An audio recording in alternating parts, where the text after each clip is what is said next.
అస్మద్గురుభ్యో నమః. శ్రీమతే రామానుజాయ నమః. భాగవత కోష్ఠికి అడియన్ మీనాకుమారి రామానుజదాసి అనేక దాసోహాలు సమర్పించుకుంటున్నది. శ్రీకృష్ణ లీలలు స్మరించుకొని ఆనందించటం కృష్ణ భక్తులకు సహజం కదా. అల్లరి కృష్ణుని బాల్య క్రీడలు మనమందరము విని మైమర్చిపోతాము. ఎందుకంటే ఆయన అంతటి మాయామోహన సమూర్తి, అతిమానుష చేష్టుడు కదా. శ్రీకృష్ణ లీలలు భక్తులకు ఆయన పట్ల ప్రేమలో నిమగ్నం అవడానికి పునాదిగా పనిచేస్తాయి. ఇంకా ఆ లీలలు వాటి స్వాభావిక మాధుర్యంతో మన హృదయాన్ని ఆకర్షిస్తాయి. ఆధ్యాత్మిక సాధకులకు ఈ కృష్ణలీలల ద్వారా తమ మనస్సులను భగవంతునితో అనుసంధించడానికి వీలు కల్పించే సాధనాలు. ఇంతటి విశిష్ట గొప్ప వైభవం గల శ్రీకృష్ణ లీలలను రహస్యార్థాలతో పాటు 1 గంట లోపే రామానుజగోష్ఠి సత్తెనపల్లి వారు చిత్రాలతో కూడిన ఈ ఆడియోని మీకు అందించారు. నిత్య పారాయణ గ్రంథమైన శ్రీమద్ భాగవతాన్ని నిత్యం సేవించే అవకాశం లేనివారు ఈ ఆడియోని వినగలరు. ఈ లీలల పేరు, నంబర్తో సహా ఇందులో ఇవ్వబడినవి. మన వీలుని బట్టి ఎన్నో కొన్ని లీలను రోజు విని ఆ శ్రీకృష్ణ అనుగ్రహాన్ని పొందుదాము. జై గోవింద. అస్మద్గురుభ్యో నమః. శ్రీమతే రామానుజాయ నమః. ఈ రోజు శ్రీకృష్ణ జన్మ రహస్యం గురించి తెలుసుకుందాము. ద్వాపర యుగంలో రాక్షసుల హింసకాండ పెరిగిపోయి అధర్మం, స్వార్థం, అధికార దాహం అవధులు దాటిపోయింది. పాపుల జీవనానికి హద్దు లేకుండా పోయింది. ఈ పాపభారాన్ని మోయలేక భూదేవి గోమాత రూపం ధరించి ఆ బ్రహ్మగారి దగ్గరికి వెళ్లి తను దుఃఖిస్తూ దానికి గల కారణాన్ని చెబుతూ, బాధలు కలిగినప్పుడు పెద్దల్ని ఆశ్రయించే వారికి శుభాలు చేకూరుతాయంటారు కదా, అందువలన పెద్దలైన మీ దగ్గరికి వచ్చాను అంటూ విన్నవించింది. అప్పుడు బ్రహ్మగారు భూదేవిని ఓదార్చి రుద్రుడని ఇంద్రాది దేవతలని తీసుకుని ఆప్తుల బాధలను ఆలకించి ద్రవించి వారి బాధలను పోగొట్టే మహాత్ముడైన శ్రీమన్నారాయణుడు వేంచేసి ఉన్న క్షీరసాగరం వద్దకి నడిపించాడు. పాలసముద్రం చెంత నుండి పురుష సూక్తం ద్వారా శృతిస్తారు. అప్పుడు శ్రీకృష్ణుడు శ్రీమద్ భగవద్గీతలో చెప్పినట్లుగా యదా యదా హి ధర్మస్య గ్లానిర్భవతి భారత అభ్యుత్థానమధర్మస్య తథాత్మానం సృజామ్యహం. ఎక్కడైతే అధర్మం తాండవిస్తుందో తాను అక్కడ జన్మిస్తానని అవతార రహస్యం చెప్తారు కదా. కాబట్టి తొందరలోనే తాను భూలోకంలో దేవకీ వసుదేవులకి జన్మించనున్నట్లు దేవతలను కూడా నందగోకులంలో జన్మించవలసినదిగా బ్రహ్మదేవుని ద్వారా జగన్నాథుడు వారందరికీ తెలియచేస్తాడు. ఆ వార్త విన్న బ్రహ్మాది దేవతలు భూదేవి ఎంతో సంతోషిస్తారు. ఇక దేవకీ వసుదేవులనే తన తల్లిదండ్రులుగా శ్రీకృష్ణుడు ఎందుకు ఎంచుకున్నాడో తెలుసుకుందాము. బ్రహ్మ ప్రజా సృష్టికై ప్రజాపతి సుతముని భార్య పృష్ణుని ఆదేశించగా వారు శ్రీమన్నారాయణకే తీవ్ర తపస్సు చేసి మీ వంటి కుమారుడు కావాలని కోరగా పరమాత్మ 3 జన్మలలో తాను వారికి జన్మిస్తానని మాట ఇస్తాడు. మొదటగా వృష్ణిగర్భుడుగా జన్మిస్తాడు. రెండవసారి ఆ దంపతులు అతిథి కశ్యపులుగా జన్మించగా వారికి వామనుడుగా అవతరిస్తాడు. మూడవసారి వారు దేవకీ వసుదేవులుగా జన్మించగా నారాయణుడు తాను శంకుచక్రములతో శ్రీకృష్ణుడిగా వారికి జన్మించటానికి గల కారణమని పెద్దలు అనుగ్రహిస్తాడు. భగవంతుడి అనుగ్రహం పొందాలి అంటే మనమందరికీ ఏదైనా కష్టాలు, బాధలు వచ్చినప్పుడు భూదేవి ఎట్లా అయితే పెద్దలైన బ్రహ్మగారి ద్వారా భగవంతుడికి విన్నవింపచేసిందో అలానే మనం కూడా మన ఆచార్యుల ద్వారా, పెద్దల ద్వారా ఆ భగవంతుడికి విన్నవించినట్లయితే మన కష్టాలను, సమస్యలను తొలగింపజేసి మనల్ని అనుగ్రహిస్తాడు. శ్రీకృష్ణుడు అవతరించిన విధము అందులోని అంతరార్థమును కొంచెం తెలుసుకుందాం. ఉగ్రసేనుని కుమారుడైన కంసుడు తన ప్రియ సోదరి అయిన దేవకీదేవి వివాహానంతరము నూతన దంపతులను రథములో తీసుకుని వెళుతుండగా ఆమె అష్టమ గర్భం వలన తనకు మరణం ఉన్నదని ఆకాశవాణి మాటల వలన తెలుసుకుని దేవకీ వసుదేవులను కారాగారంలో బంధించిన విషయం మనందరికీ తెలిసినదే. ఆ తరువాత దేవకికి పుట్టిన 6 పిల్లలను పురిటిలోనే సంహరించేవాడు కంసుడు. అయితే విష్ణుమూర్తి ఆదేశంతో అమ్మవారి రూపమైన లోకమాయి దేవకి కడుపులో పెరుగుతున్న 7వ బిడ్డ అయిన బలరాముడిని వసుదేవుని మరొక భార్య అయిన రోహిణి కడుపులో ప్రవేశపెడుతుంది. దీనితో 7వ బిడ్డ కడుపులోనే చనిపోయాడని ఈసారి 8వ బిడ్డను ఎలాగైనా చంపాలని అనుకుని వెళ్ళిపోతాడు కంసుడు. కొంతకాలానికి శ్రీమన్నారాయణుడి దేవకి అష్టమ గర్భలో శ్రీకృష్ణుడిగా పుట్టవలసి ఉండగా దానికి తగిన రమణీయమైన కాలము సమీపించగా తత్వఖిల జగత్పద్మ బోధాయాచ్యుత భానున దేవకి పూర్వ సంధ్యాయాం ఆవిర్భూతం మహాత్మన అని తూర్పు దిక్కున విధించిన భాస్కరుని వలె దేవకి గర్భము నుండి శ్రీమన్నారాయణుడు శ్రీకృష్ణుడిగా అవతరించాడు. అధిక తేజస్సుతో విరాజులుతున్న ఆ బాలుడిని శ్రీమన్నారాయణుడిగా గుర్తించిన దేవకి వసుదేవులు కంసభయంతో చతుర్భుజ చంపచక్రాలను దాచేసుకోమని ఉపసంహర అంటూ ప్రార్థిస్తారు. శిరసాలలో ఉన్న భటులు స్పృహతప్పి పడిపోతారు. దేవకి వసుదేవుల సంఖ్యలు విడిపోతాయి, తలుపులన్నీ తెరుచుకుంటాయి. అప్పుడు వసుదేవుడు శ్రీకృష్ణుడిని తీసుకుని యమునను దాటుకుంటూ వెళ్ళి యశోదరుడిలో పడుకోబెట్టి యశోదకు పుట్టిన యోగమాయను తీసుకుని వస్తాడు. మరుసటి రోజు కంసుడు వచ్చి యోగమాయను విష్ణుమూర్తి అనుకుని చంపబోగా యోగమాయ ఒక దేవత రూపంలోకి మారి అరే మూర్ఖుడా, శ్రీమన్నారాయణుడు శ్రీకృష్ణుడిగా వేరే చోట సురక్షితంగా ఉన్నాడని చెప్పి మాయమైపోతుంది. ఇందులోని అంతరార్థానికి వస్తే జీవాత్మకు ఈ శరీరమే ఒక ఖైదు. పరమాత్మ సన్నిధానమైన ముక్తి పదానికి జీవాత్మ చేరటమే ఖైదు నుండి విడుదల కావటం. ఈ ఖైదు నుండి బయటపడాలంటే భగవంతునిపై భక్తి విశ్వాసాలే దానికి మార్గం. అలాంటి భక్తి విశ్వాసాలు వసుదేవునిలో ఉన్నాయి. అందుకే వసుదేవుడు ప్రయాణం ఆరంభించగానే ఖైదు తాళాలు విడిపోయి తలుపులు తెచ్చుకున్నాయి. అనగా మనం భక్తి మార్గంలో నడుస్తూ ఉంటే మన దురుద్దేశాలు, ఆశలు, కోరికలు వాటంతటవే విడిపోయి జ్ఞాన మార్గానికి తలుపులు తెచ్చుకుంటాయి. ఇలా దారిలో ఆదిశేషుడి నీడల కష్టాల బారి నుండి మనకు భగవంతుడే రక్షకమని, దారికి అడ్డుగా ఉన్న యమునానికి కూడా విడిపోయి దారి ఇవ్వటం ద్వారా భక్తులో లీనమైన వారిని సంసార చలదే అడ్డగించదని, భక్తి మార్గాన్ని నడిచే మానవులకు సంసార బంధాల నుండి విముక్తి కలిగి దైవ సన్నిధి లభిస్తుందని శ్రీకృష్ణుడి జనని గాథ మనకు తెలుపుతున్నది. పూతన సంహారం గురించి తెలుసుకుందాం. గోకుల యాదవ నాయకుడైన నందుడు తన ముఖ్య పరివారంతో మొదలు వెళ్ళాడు. అదే మంచి సమయంగా పూతన భావించి తన చనుమనులకు విషాన్ని రాసుకుని ఆ విషపు పాలతో పిల్లవాడిని చంపాలన్నది ఆమె ఉద్దేశం. పాలింతరాల వేషంలో పాలెండులో విషం ధరించి వస్తుందని గ్రహించి నిద్రపోతున్నట్లు గుర్రు పెట్టసాగాడు కృష్ణయ్య. ఈ విధంగా కృష్ణుడిని చూచి ముద్దాడుతున్నట్లు మాట్లాడుతున్న ఆ పూతనను చూచి యశోద రోహిణిలో అభ్యంతరం చెబుతున్నా వినకుండా, చిన్ని తండ్రి ఆకలి వేస్తుందా, పాలు తాగునానా అని అంటే ఎంతో ఆకలితో ఉన్నట్లు ఆమె బిగువైన చన్నులను చేతులతో గట్టిగా పట్టుకున్నాడు. చన్ను నోటు పెట్టుకుని గుటుక్కు గుటుక్కుమని 2 కుక్కలలో ఆమె శరీరంలోని సత్తమంతా తాగేశాడు. ఆమె గుండెలు తల్లడిల్లిపోయి నిలువలేక తల వాల్చేసి, అమ్మో నీవు మిగిలిన బాలుల వంటి వాడివి కాదు, ఇక చాలు, నన్ను విడిచిపెట్టు అయ్యో అంటూ గిలగిలలాడుతూ భయంకర రూపంతో కొండ వంటి శరీరంతో ఆమె నేల కూలిపోయింది. ఆ రాక్షసి అసలు శరీరం నేల మీద పడి కొట్టుకుంటూ ఉంటే 1.5 యోజనాల మేర చెట్లన్నీ నుగ్గు నుగ్గు అయిపోయాయి. ఇంతలో యశోదాదేవి, రోహిణీదేవులు ఆ కూలిపోయిన రాకాసి విశాలమైన పొట్ట మీద నిర్భయంగా ఆడుకుంటున్న చిన్ని కృష్ణుణ్ణి ఎత్తుకొని ఆ పీడ వదిలిపోవడానికి ఆవుతోక ఆ కృష్ణయ్య చుట్టూ తిప్పి దిష్టి తీశారు. గోధూళిని, గోమూత్రాన్ని బాలునిపై చల్లారు.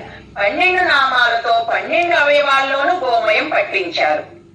నందుడు మొదలైన గోపనాయకుల ఆ రాకాసి కళేబరం చూసి కఠినమైన ఆ పూతన శరీరాన్ని గొడ్డళ్లతో నరికి ముక్కలు చేసి తమ పల్లెలకు చాలా దూరంగా చంద్రపు కట్టెలు పేర్చి దహనం చేశారు. శరీరం నుండి అగరు సువాసనలు వెదజల్లే పొగలు వచ్చాయి. ఎందుచేతనో తెలుసా? కృష్ణుడు పాలతో పాటు విషాన్ని, ఆమె ప్రాణాన్నే కాక శరీరంలో ఉన్న మాలిన్యాన్నంతటినీ తాగివేశాడు. దీనిలోని అంతరార్థం ఏమిటంటే, పూతన అంటే అజ్ఞానం.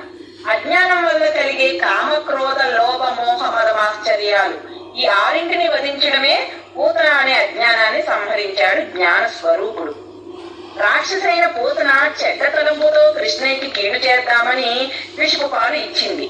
భావన ఎలాంటిదైనా సమర్పిద్దామనుకున్నది కృష్ణయ్యకి కాబట్టి ఆ విషపు పాలుని భోగ్యమైన పాలుగా స్వీకరించి ఆ క్షణమే మోక్షాన్ని ఇచ్చేశారు. అందుకే పెద్దలు పూతన సంహారం అనరు, పూతన మోక్షం అంటారు. శ్రీకృష్ణుని లీలలోని శకటాసుర మధ్యన గురించి తెలుసుకుందాము. రేపల్లెలో కృష్ణుని జననంతో గోకులమంతా సందడితోనూ కోలాహలాలతోని సంబరాలతో మునిగిపోయింది. కృష్ణయ్య నిద్రపోతుండగా యశోదమ్మ బండి కింద పక్క వేసి పడుకోబెట్టింది. బండి పైన వంట పాత్రలు సామానులతో నిండిపోయింది. యశోదమ్మ సంబరాల హడావుడిలో ఉండగా కృష్ణయ్య నిద్రలేచి ఏడుస్తూ కాళ్ళు చేతులు ఆడిస్తూ తన చిన్న పాదంతో బండి చక్రాన్ని తాకాడు. బండి గాలిలో పైకి ఎగిరి కిందపడి ముక్కలైపోయింది. సామానంతా చెల్లా చెదురైపోయింది. యశోదమ్మ భయపడి కృష్ణయ్య తల చుట్టూ గోవు తోకని తిప్పి దిష్టి తీసింది. అలా శకటాసురుడి వల్ల జరిగింది. అసలు ఈ శకటాసురుడు పూర్వజన్మలో హిరణ్యాక్షుడి సంతానం. ఈ ఒక ముని శాపం వల్ల శరీరం లేకుండా గాలిగా తిరుగుతున్నాడు. శాప విమోచనం కోరగా ద్వాపర యుగంలో శ్రీకృష్ణుని పాదస్పర్శతో శాప విమోచనం అవుతుందని చెప్పాడు. ఈ జన్మలో పూతన సోదరుడిగా వచ్చాడు. పూతన కృష్ణుని చేతిలో మరణించినది తెలుసుకుని కృష్ణుని సంహరించడానికి వచ్చి కృష్ణుని పాదస్పర్శతో శాప విమోచనం పొందాడు. అంతరార్థము తెలుసుకుందాము. శరీరాన్ని శకటం అంటే రథంతో పోలుస్తున్నారు. యజమాని ఆత్మ, సారథి బుద్ధి, కళ్ళెం పగ్గాలు మనసు, గుర్రాలు ఇంద్రియాలు, మార్గం విషయాలు. మనం రథంలో బయలుదేరింది పరమాత్మ పొందాలి అనే లక్ష్యంతో. ఈ శరీరం అనే రథాన్ని నడిపించే సారథి బలవంతుడయ్యి స్థిరమైన బుద్ధి కలిగి ఉండాలి. లేకపోతే ఇంద్రియాలు అనే అశ్వాలు తల ఎగరవేసి బండి దారి తప్పుతుంది. అందుకే గుర్రాల కళ్ళకు మార్గం మాత్రమే కనిపించేటట్లుగా కళ్ళకు గంతలు కట్టాలి. బుద్ధి స్థిరంగా ఉంటే సద్విషయం అనే మార్గంలో పయనిస్తాయి. ఇంద్రియాలు అదుపులో ఉంటే చేరాల్సిన గమ్యం చేరుతాము. ఏ శరీరానికి పరమాత్మ పాదస్పర్శ తగిలిందో అదే చివరి జన్మ. అప్పుడే మోక్షాన్ని పొందుతాము. అంత రహస్యం తెలుసుకుందాం. యశోదమ్మ బండిలో పైన సామాన్లు ఉంచి కింద కృష్ణయ్యను పడుకోబెట్టింది. అలాగే మనం కూడా జీవితంలో విషయాలకు ఉన్నత స్థానం ఇచ్చి పరమాత్మకు కింద స్థానం ఇస్తాం. కానీ భగవంతుడికి ఉన్నత స్థానాన్ని కల్పించాలి. యశోదమ్మ కృష్ణయ్యని బండిలో కింద పడుకోబెట్టిన పొరపాటు వలన ఎంతో ఆందోళన పడవలసి వచ్చింది. మనం కూడా జీవితంలో ఎన్నో దుఃఖాలను పొందవలసి ఉంటుంది. కాబట్టి పరమాత్మను పైన ఉంచే విషయాలను కింద ఉంచితే భగవంతుని పాదాలను చేరగలుగుతాం. శ్రీకృష్ణ పరమాత్మ చేసిన తృణావర్త భంజనం చూద్దాం. ఆ ముద్దు కృష్ణుడిని ఒళ్ళో కూర్చోబెట్టుకొని ఆడిస్తుంది యశోదాదేవి. అప్పుడు తృణావర్తుడనే రాక్షసుడు పెద్ద సుడిగాల రూపంలో అక్కడికి వచ్చాడు. కొండంత బరువెక్కిన ఆ కృష్ణ పరమాత్మను భారం భరించలేక యశోద శ్రీకృష్ణుని నేల మీదకి దించింది. అంటే మనసు విషయాల మీదకి మరలినప్పుడు భగవంతుని పట్టలేదు. ద్వైత భ్రాంతి తలెత్తగానే కామం మనసులో తిష్ట వేస్తుంది. భక్తిని పెంచుకుంటే కామం అనే తృణావర్తుణ్ణి కృష్ణుడు 2వ ఏట వధిస్తాడు. అంటే ద్వైత భావాన్ని తొలగిస్తాడు. ఆ బరువెక్కిన కృష్ణుని యశోద కిందకి దించింది కదా, జంతువులు ప్రజలు ఇంటి పైకప్పులు కూడా ఎగిరిపోతున్నాయంట ఆ ధూళికి. ఆ ధూళి రేగుతుంటే శ్రీకృష్ణుడు యశోదకు గోపికలకు కనపడలేదు. ఆందోళనతో వారు ఎతుకుతూ ఉన్నారు శ్రీకృష్ణుని. చిన్ని కృష్ణుడు తృణావర్తుని వెంట మింటికెగసి అతని వీపుమే ఎక్కాడు. అండపిండ బ్రహ్మాండాలని తన బొజ్జలో ఉంచుకున్న స్వామి భారాన్ని మొయ్యలేక ఆ తృణావర్తుడు కిందికి విసిరిగొట్టబోయాడంట కృష్ణుణ్ణి. పాపం పడిన ఆ దానవుణ్ణి గొంతు నులిమి భూభారాన్ని తగ్గించాడు శ్రీకృష్ణ పరమాత్మ. నేలగూలి ప్రాణాలు విడిచిన అసురుణ్ణి శరీరంపై ఏమెరగనట్టు ఆడుకుంటున్న బాలకృష్ణుని చూసి క్షేమంగా ఉన్నాడని సంతోషించి యశోద శ్రీకృష్ణుని ముద్దాడి దిష్టి తీసి వేదాశీర్వచనం చేయించింది. గోదానాలు భూదానాలు పండితులకు ఇప్పించింది. అసలు ఈ తృణావర్తుడు ఎవరో చూద్దాం. పూర్వం పాండు దేశాన్ని సహస్రాక్షుడనే మహారాజు పరిపాలిస్తుండేవాడు. భగవద్భక్తుడే కాని స్త్రీలోలుడు. సీతమ్మ చెప్పినట్టు ఎవరైతే వ్యసనాలకు దూరంగా ఉంటారో వారే ధర్మ మార్గాన్ని నడవగలరు. కామాంధుడైన సహస్రాక్షుడు దుర్వాస మహర్షి వచ్చాడని తెలిసినా అతనికి నమస్కరించలేదు. వ్యసనపరుడై పూజ వ్యతిక్రమ దోషం చేసిన సహస్రాక్షుణ్ణి రాక్షసుడు కమ్మని ఆ మహర్షి శపించింది. తన తప్పు తెలుసుకొని ప్రాయశ్చిత్తంతో శరణు వేడిన ఆ సహస్రాక్షుణ్ణి మహర్షి మన్నించి, రాజా, ఈ దుష్కార్యానికి ఫలితం అనుభవించక తప్పదు. చేసిన కర్మ చెడని పదార్థం కదా, కాని భగవత్ భక్తుడు అయిన నీవు పరమాత్ముడైన శ్రీకృష్ణుని పాదస్పర్శచే కైవల్యం ప్రాప్తిస్తుంది అని ఆశీర్వదించాడు. ఆ సహస్రాక్షుడే ఈ తృణావర్తుడు. కనుక అన్ని వ్యసనాల నుండి ఎల్లవేళలా దూరంగా ఉండాలి. పరమ భక్తుడైన ఒక్క స్త్రీలోలుత్వం అనే వ్యసనం వలన దుష్కర్మ చేసి శాపగ్రస్తుడయ్యాడు సహస్రాక్ష. చిన్ని కృష్ణయ్య నవనీత చరుడి లీలలు తెలుసుకుందామా? రేపల్లెలో కృష్ణయ్య 10 మంది గోపబాలులతో కలిసి గోపిక ఇంటికి వెళ్ళాడు. ఆ గోపిక వెన్నకుండను ఉట్టిలో పెట్టి అందకుండా పైన పెట్టి ఉట్టి చుట్టూ గంటలు కట్టింది. కృష్ణుడు వచ్చి కుండలో నుండి వెన్నను తీసినప్పుడు గంటలు మోగుతాయి. అప్పుడు పట్టుకుందామని కృష్ణయ్య గోపబాలును తీసుకొని గోపిక ఇంటికి వచ్చాడు. ఇల్లంతా చూసినా వెన్నకుండ లగుపించలా, వెన్నవాసన వస్తుంది. అలా పైకి చూశాడు, వెన్నకుండ లగుపించాయి.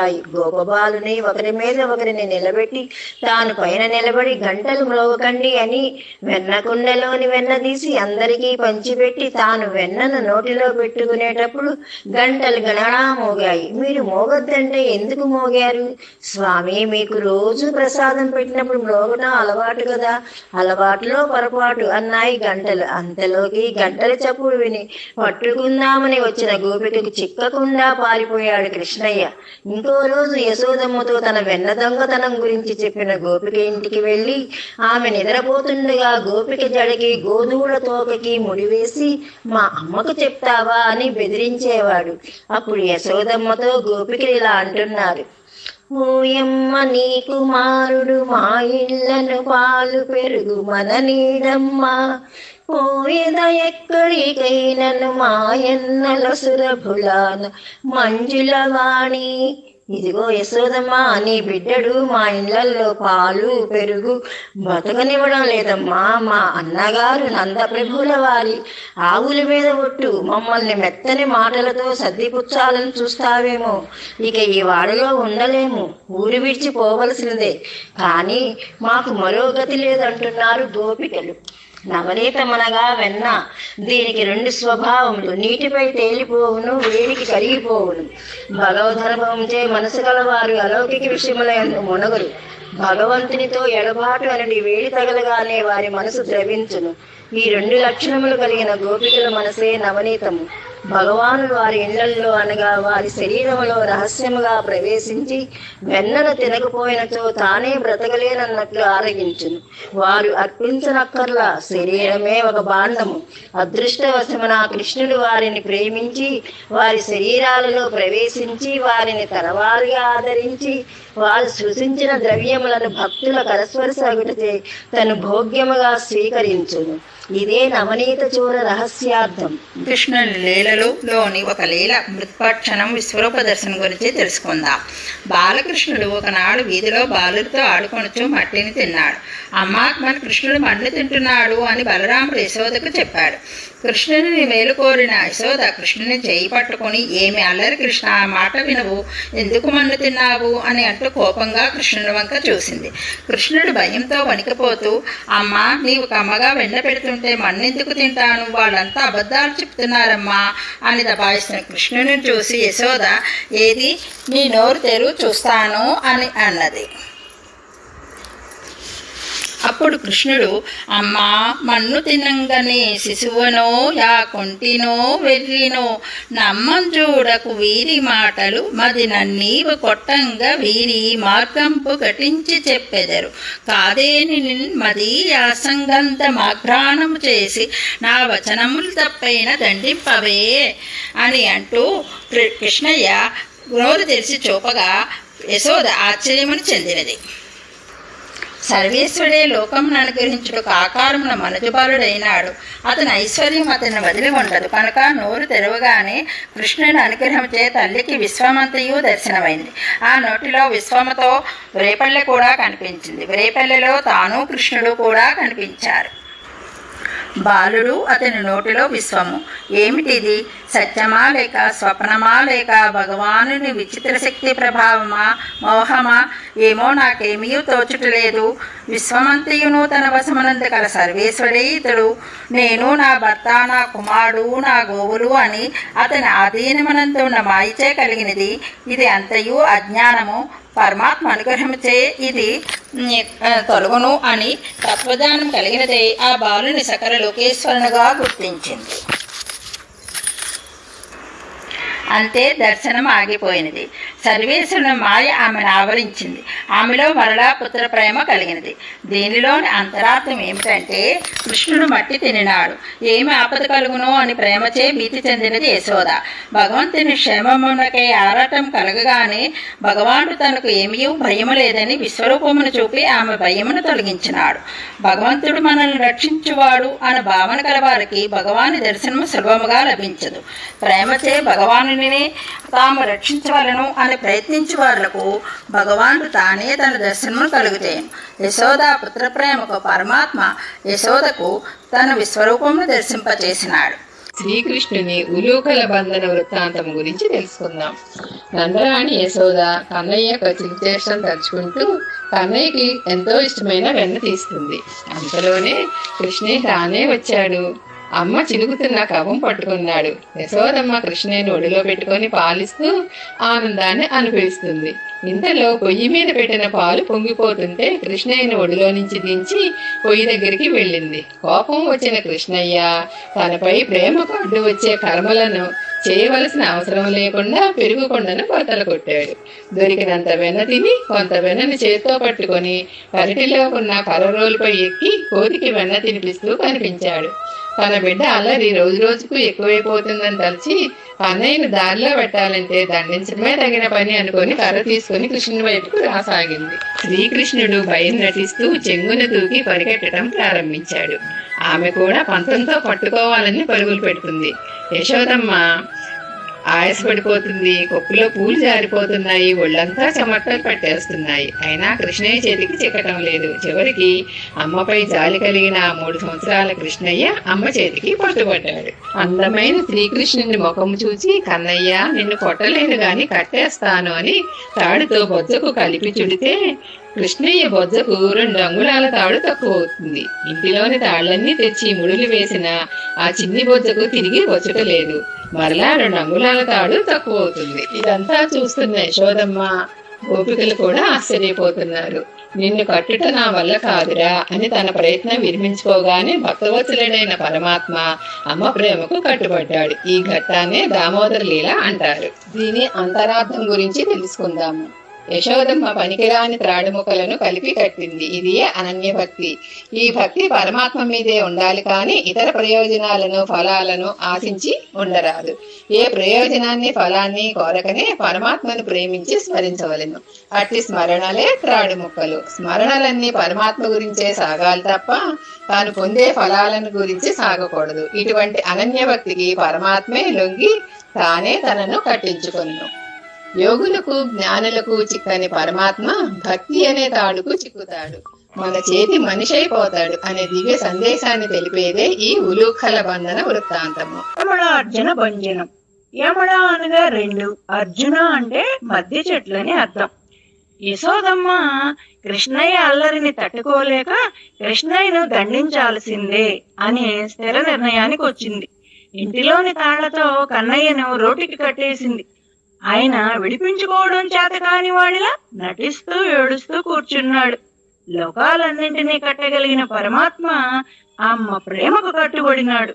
బ్రహ్మ రుద్రులకు నిత్యానపాని అని సిరికి గాని లభించినంత అదృష్టం యశోదమ్మకు లభించింది. ఆమె ఎంత అదృష్టవంతురాలో కదా. కొడుక్కి శిక్ష వేశాను కదా అనుకుని అమ్మ తన పనిలోకి తాను నిమగ్నమైంది.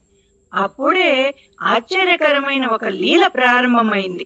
ఆ ఇంటి ప్రాంగణంలో 2 మద్ది చెట్లు పెరిగిపోయి ఉన్నాయి. రోలుకు కట్టుబడిన కన్నయ్య నెమ్మదిగా రోలుని ఈడ్చుకుంటూ పాకుతూ వచ్చేస్తున్నాడు. ఆ 2 మద్ది చెట్ల మధ్య నుంచి పిల్లవాడు అటువైపు వెళ్లిపోయాడు. ఏడుస్తున్న రోలు అడ్డం తిరిగి 2 మద్ది చెట్లకు అడ్డుపడింది. కన్నయ్య రోలుని ముందుకు లాగాడు.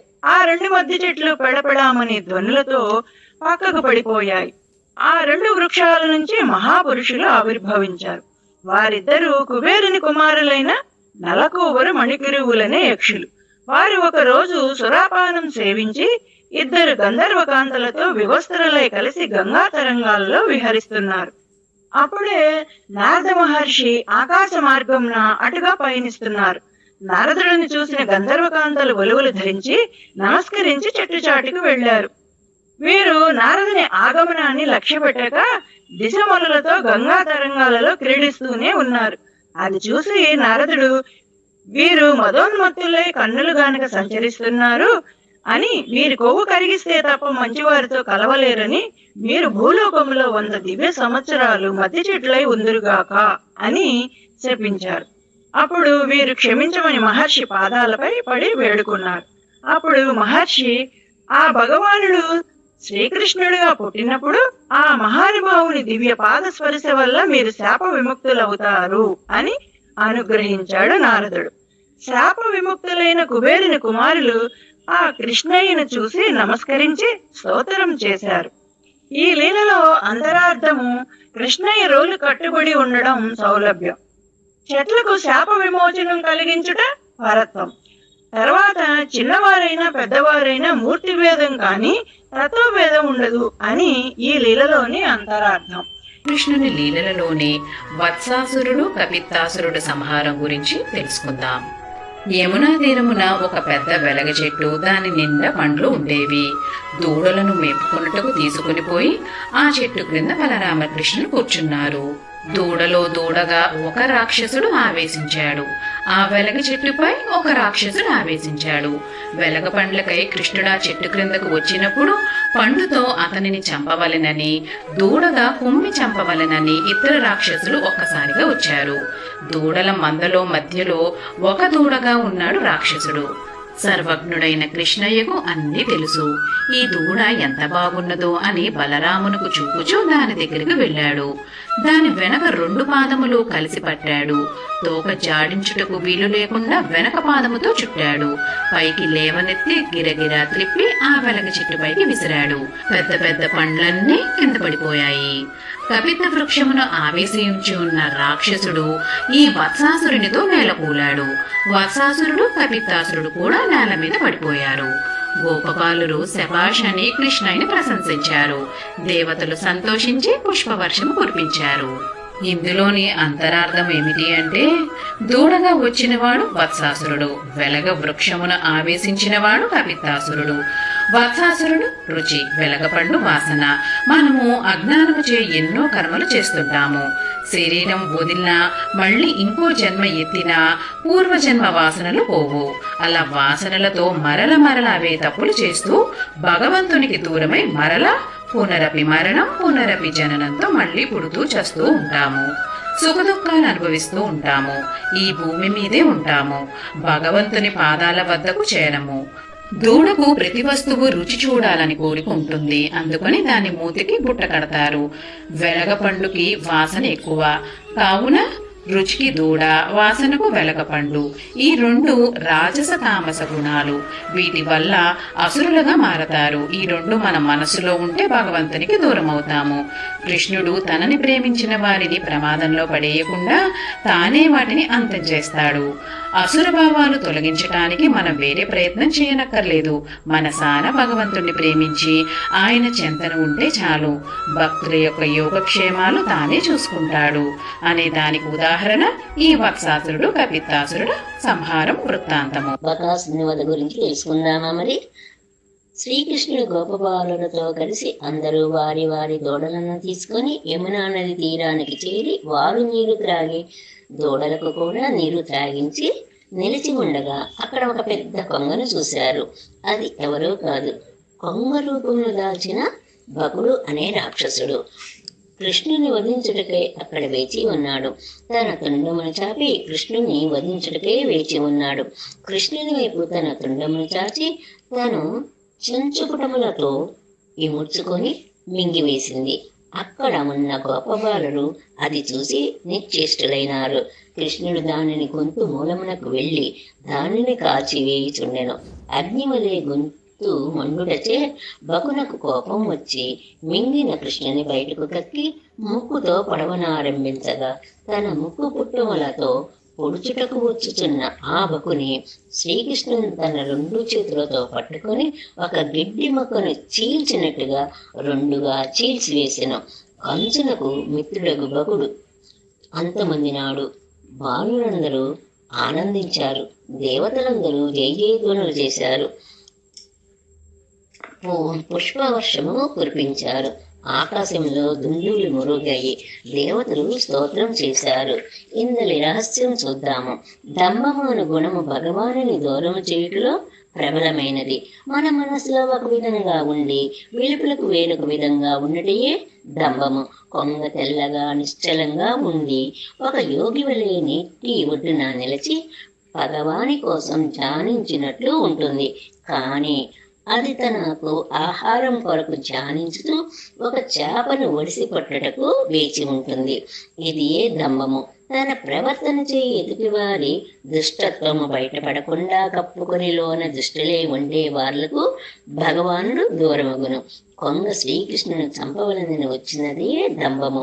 మనలో భగవానుని దూరము చేయు ప్రయత్నించును. శ్రీకృష్ణుని ప్రేమించిన చాలు దంభము అంతమగును. మన ప్రయత్నము అక్కరలేకయే స్వామియే దానిని అంతమొందించును. స్వామియే సాధనమగును. స్వామియే ప్రతిబంధకములు తొలగించును. తాను మనకి లభించినట్లు చేసుకొనును. దంభ నిరాకరణమే బకాసుర వధ. అఘాసుర వధ గురించి చెప్పుకుందాం.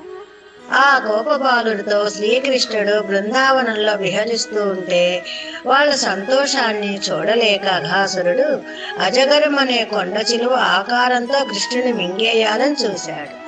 గోపబాలురు ఏ మార్గంలో వెళుతున్నారో చూసి ఆ దారిలో తన నోరు తెరిచి పైభాగం ఆకాశం వైపు, క్రింది భాగం భూమి మీదకి, మధ్య భాగం అంధకారం ఉన్నదట.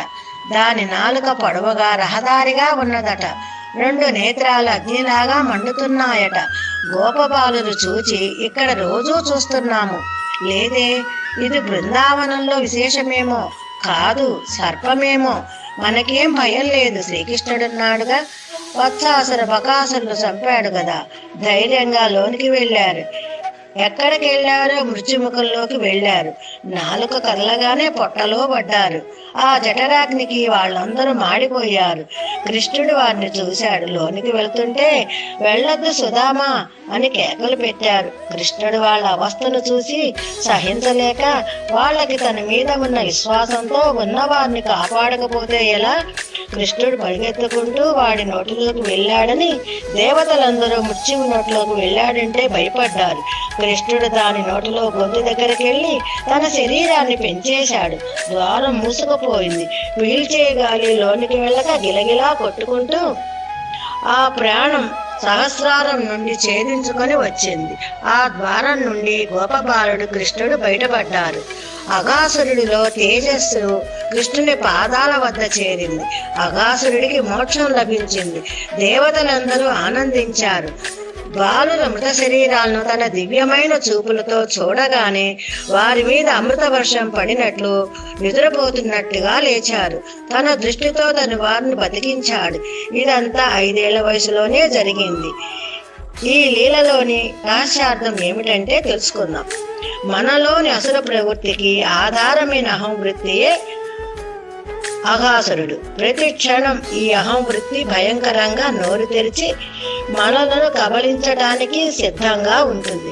కృష్ణుడు శరీరాన్ని పెంచినట్టుగా ఆత్మ విచారాన్ని తీవ్రంగా చేస్తే అహంవృత్తిని ఆ విచారమే నశింపజేసి ఆత్మదర్శనం కలుగజేస్తుంది. ఉత్సాహరణం గురించి తెలుసుకుందాము. గోపబాలు అందరూ చద్దులు మూటగట్టుకొని వనంలో విందులు చేసుకుంటూ గడుపుతున్నారు. ఇలా వీరు వినోదాల్లో ఉండగా వారి గోవులన్నీ అరణ్యంలో పచ్చిక మేస్తూ వారి కంటికి కనపడనంత దూరం వెళ్ళాయి. భోజనాలు అయ్యాక చూసుకుంటే ఒక్క లేక దూడ కూడా చుట్టుపక్కల కనపడలేదట. అప్పుడు కృష్ణుడు అందరినీ ఓదార్చి వెతకడానికి బయలుదేరాడు. ఆ తోటలు, కొండలు, ఆ చుట్టుపక్కల వెతికినా కూడా ఒక్క గోవు కూడా కనపడలేదట. తిరిగి వచ్చి చూస్తే ఇక్కడ ఒక్క గోపబాలుడు కూడా కనపడలేదు. అప్పుడు ఇది బ్రహ్మ చేసిన ఇంద్రజాలమని కృష్ణుడు గ్రహించి అప్పుడు కృష్ణుడు తానే గోవుగా గోపబాల రూపము ధరించి వారందరినీ వారి వారి ఇళ్లలో విడిచిపెట్టి వచ్చాడు. ఇలా సంవత్సరం గడిచింది. అప్పుడు బ్రహ్మ గృహంలో దాచిపెట్టిన గోవులు గోపబాలను అక్కడే ఉన్నారు. ఆయన వనంలోకి వచ్చి చూస్తే ఇక్కడ అందరూ ఉన్నారు. అప్పుడు బ్రహ్మగారు ఆశ్చర్యపోయి కృష్ణుని మహిమను గ్రహించి తను స్వతంత్రుడు అనే గర్వభావమును వదిలిపెట్టి కృష్ణుడే మహావిష్ణువని, ఆ దూడలు గోవులు బాలులు ఆయన స్వరూపమని గ్రహించి బ్రహ్మ వినయంతో తన 4 శిరస్సులపై దాల్చిన కిరీటాలతో కృష్ణుని పాదాలు తాకు వంగి నమస్కరించాడు. ఇంట్లో అంతరార్థం ఏమిటంటే, ఈ జగము ఎవరిచే సృష్టించిందో జీవిస్తుందో మరలా వారిలోనే చేరుతుందో, ఎవరిని పొందుతుందో అతను బ్రహ్మము. దూడలు గోపబాలులు కృష్ణునితో సృష్టించబడి అతని చేతనే నిలిచి ఉండి మరలా అతనిలోనే లయము చెందినట్టు ఈ వత్సాపహరణ ఘట్టము వలన తెలుసుకున్నాం. భగవంతుని అందరి గుణములను భగవానునితో కూడా అనుభవించటే మోక్షమని ఉపనిషత్తు నిరూపిస్తుంది. గోపబాలులతో కలిసి కృష్ణుడు చద్దులు ఆరగించటంలో మోక్ష స్వరూపము తెలియచున్నది. కృష్ణుడి సౌందర్య మాధుర్యమును స్వామితో పాటు గోపబాలులు అనుభవించుచు భుజించారు. ఇదియే మోక్షము, ఇదియే లీలలోని రహస్యార్థము. శ్రీకృష్ణ లీలలో భాగంగా రేణుకాసుర వధ గురించి విందాం. శ్రీకృష్ణుని చలికాండలో శ్రీరాముడు, గోపాలుడు, సుబలుడు మున్నగవారు ఒకనాడు బలరామకృష్ణును సమీపించి, ఇక్కడికి కొద్ది దూరంలో తాళవనం అనేది ఒకటి ఉన్నది, అందులో లభించే తాటి పండ్లు చాలా మధురంగా ఉంటాయి. కానీ ఆ వనంలో ధేనుకుడు అనే గర్ధపరూపడిన రాక్షసుడు ఉన్నాడు. అతడు ఆ వనంలోనికి రానివ్వక, పండ్లు తీసుకోనివ్వక అందరినీ బాధ పెట్టుచున్నాడు అని తెలుపుతారు. కానీ ఆ పండ్లు తినాలని మాకు చాలా కుతూహలంగా ఉన్నది. ధేనుకాసురుడికి భయపడి ఎవరు కూడా ఆ వనంలోకి ప్రవేశించట్లేదు అని తెలుపుతారు. స్నేహితుల కోరిక తీర్చాలి కదా మరి, అందుకని బలరామకృష్ణులు తాళవనంలోకి ప్రవేశిస్తారు. బలరాముడు బలమైన తన బాహువులతో తాటి చెట్లను ఊపి ఆ ఫలాలను కింద పడవేస్తాడు. ఆ ఫలములు కింద పడుతూ ఉంటే ఆ శబ్దాన్ని ఆలకించి భూమి కంపింపజేసే వేగంతో ధేనుకాసురుడు అతడికి వస్తాడు. దుర్మార్గుడుగా రాక్షసుడు వేగంగా వచ్చి వెనక కాళ్ళతో బలరాముని రొమ్ము మీద తన్ని గాడిద వలె అరుస్తూ అటు ఇటు పిచ్చివానం వలె పరుగెడుతూ ఉంటాడు. క్రూర స్వభావులు సత్యాసత్యములు పరిశీలించరు. ధేనుకాసురుడు రాగానే ఏమీ విచారించకనే బలరాముని తన్నుతాడు. అది కూడా వెనకాలతో తంతాడు. అసురుడైన వాడికి ముందు చూపు ఉండదు. ప్రతి పనిని ముందు చూపు లేకుండానే ఆచరిస్తాడు. మళ్ళీ ధేనుకాసురుడు ఈసారి కూడా వెనక కాళ్ళతో బలరాముని తన్నడానికి ప్రయత్నిస్తాడు. ఇక బలరాముడు ఆలస్యం చేయకుండా ధేనుకాసురుని కాళ్ళు పట్టుకొని గిరిగిరా తిప్పుతాడు. ఆ వేగానికి రాక్షసుడు ప్రాణాల్ని వదులుతాడు. చచ్చినాడని తెలిసినాక వాడిని తాటి చెట్టుపై విసిరేస్తాడు. ఆ బరువును తట్టుకోలేక ఆ తాటి చెట్టు మరి ఒక చెట్టుపై పడుతుంది. ఆ చెట్టు ఇంకొక చెట్టుపై పడుతుంది. ఇలా కొద్దిసేపట్లో ఆ తాళవనం అంతా బీభత్సంగా మారిపోతుంది. మనము నిత్య జీవితంలో ఎందరినో చూస్తూ ఉంటాం. పరుల డబ్బుతో కులుకుతూ తమను మించిన వారు లేరంటే విర్రవీకి తిరుగుతూ ఉంటారు. క్షీణదశ రాగానే సమస్తము కోల్పోయి రహదారులు వెంటబడి పిచ్చగలవలే తిరుగుతూ ఉంటారు. కాని దాన్ని ఎవరైతే అనుభవించాలని కోరుకుంటారో వాడే లోపగుణము గల ధేనుకాసురుడు. ఇతరుల సొమ్మును ఆశించేవాడు, తాను తినక ఇతరులకు పెట్టగా ఉండేవాడు మరు జన్మలో గాడిదై పుడతాడు. గాడిదలకు తాటిపండు రుచి వాసన ఎరగడు. తాను తినదు, ఇతరులను తినలేదు. ఇట్టి లోపగుణము ఒకటి మాత్రం మహాపురుషుల చేతనే తొలగింపబడను. ఇది తొలగగానే అమృతత్వ సిద్ధి కలుగుతుంది. ఇది ఇందులోని రహస్యార్థం. శ్రీకృష్ణుని లీలల గురించి చెప్పుకుందామండి. ఒకనాడు కృష్ణుడు తన స్నేహితులతో కలిసి బలరాముడు తోడు లేకుండా విహారానికి వెళ్ళాడు. ఆటలతో అలసి కొందరు గోపబాలురు ఆ కాళిందిలో నీరు త్రాగుతూనే ప్రాణాలు విడిచారు. అది చూసి కృష్ణుడు తన చల్లని చూపుల అమృతం ప్రసరింపచేసి వారిని జీవింపచేశాడు. ఆ సరస్సులో ఉన్న కాలేయుని విషం కారణంగా నీరు తాగిన మానవులు మరణిస్తున్నారని కృష్ణుడు గ్రహించి ఆ మడుగులోకి దూకి ఆ మహా విష సర్పాన్ని సంహరించటానికి విద్యుత్తుడై అలా దూకుతూనే కాళీయుని వైపు పోబోగా ఆ కాళీయుడు మరింత కోపంతో ఎదురు వచ్చి కృష్ణుణ్ణి చుట్టుకొని బుసలు కొడుతుండగా గోపగణం అంతా అది చూచి భయంతో గోలగోలగా విలపించసాగారు. వారు కూడా మడుగులపడి ప్రాణాలు వదులుదాము అనుకుంటుండగా అప్పుడు వారి దగ్గరకు బలరాముడు వచ్చి ధైర్యం కలిగించాడు. కృష్ణుడు అరచేతితో కాళీయుని పడగ మీద పిడిగుద్దులు గుద్దగా అది తన కన్నుల నుండి విషం కక్కింది. కృష్ణుడు దాని తోక పట్టి గిరగిరా తిప్పి తిరిగి దాని పడగ మీద నిలబడి హాయిగా నాట్యం చేయించు కాళీ మదనం ప్రారంభించాడు.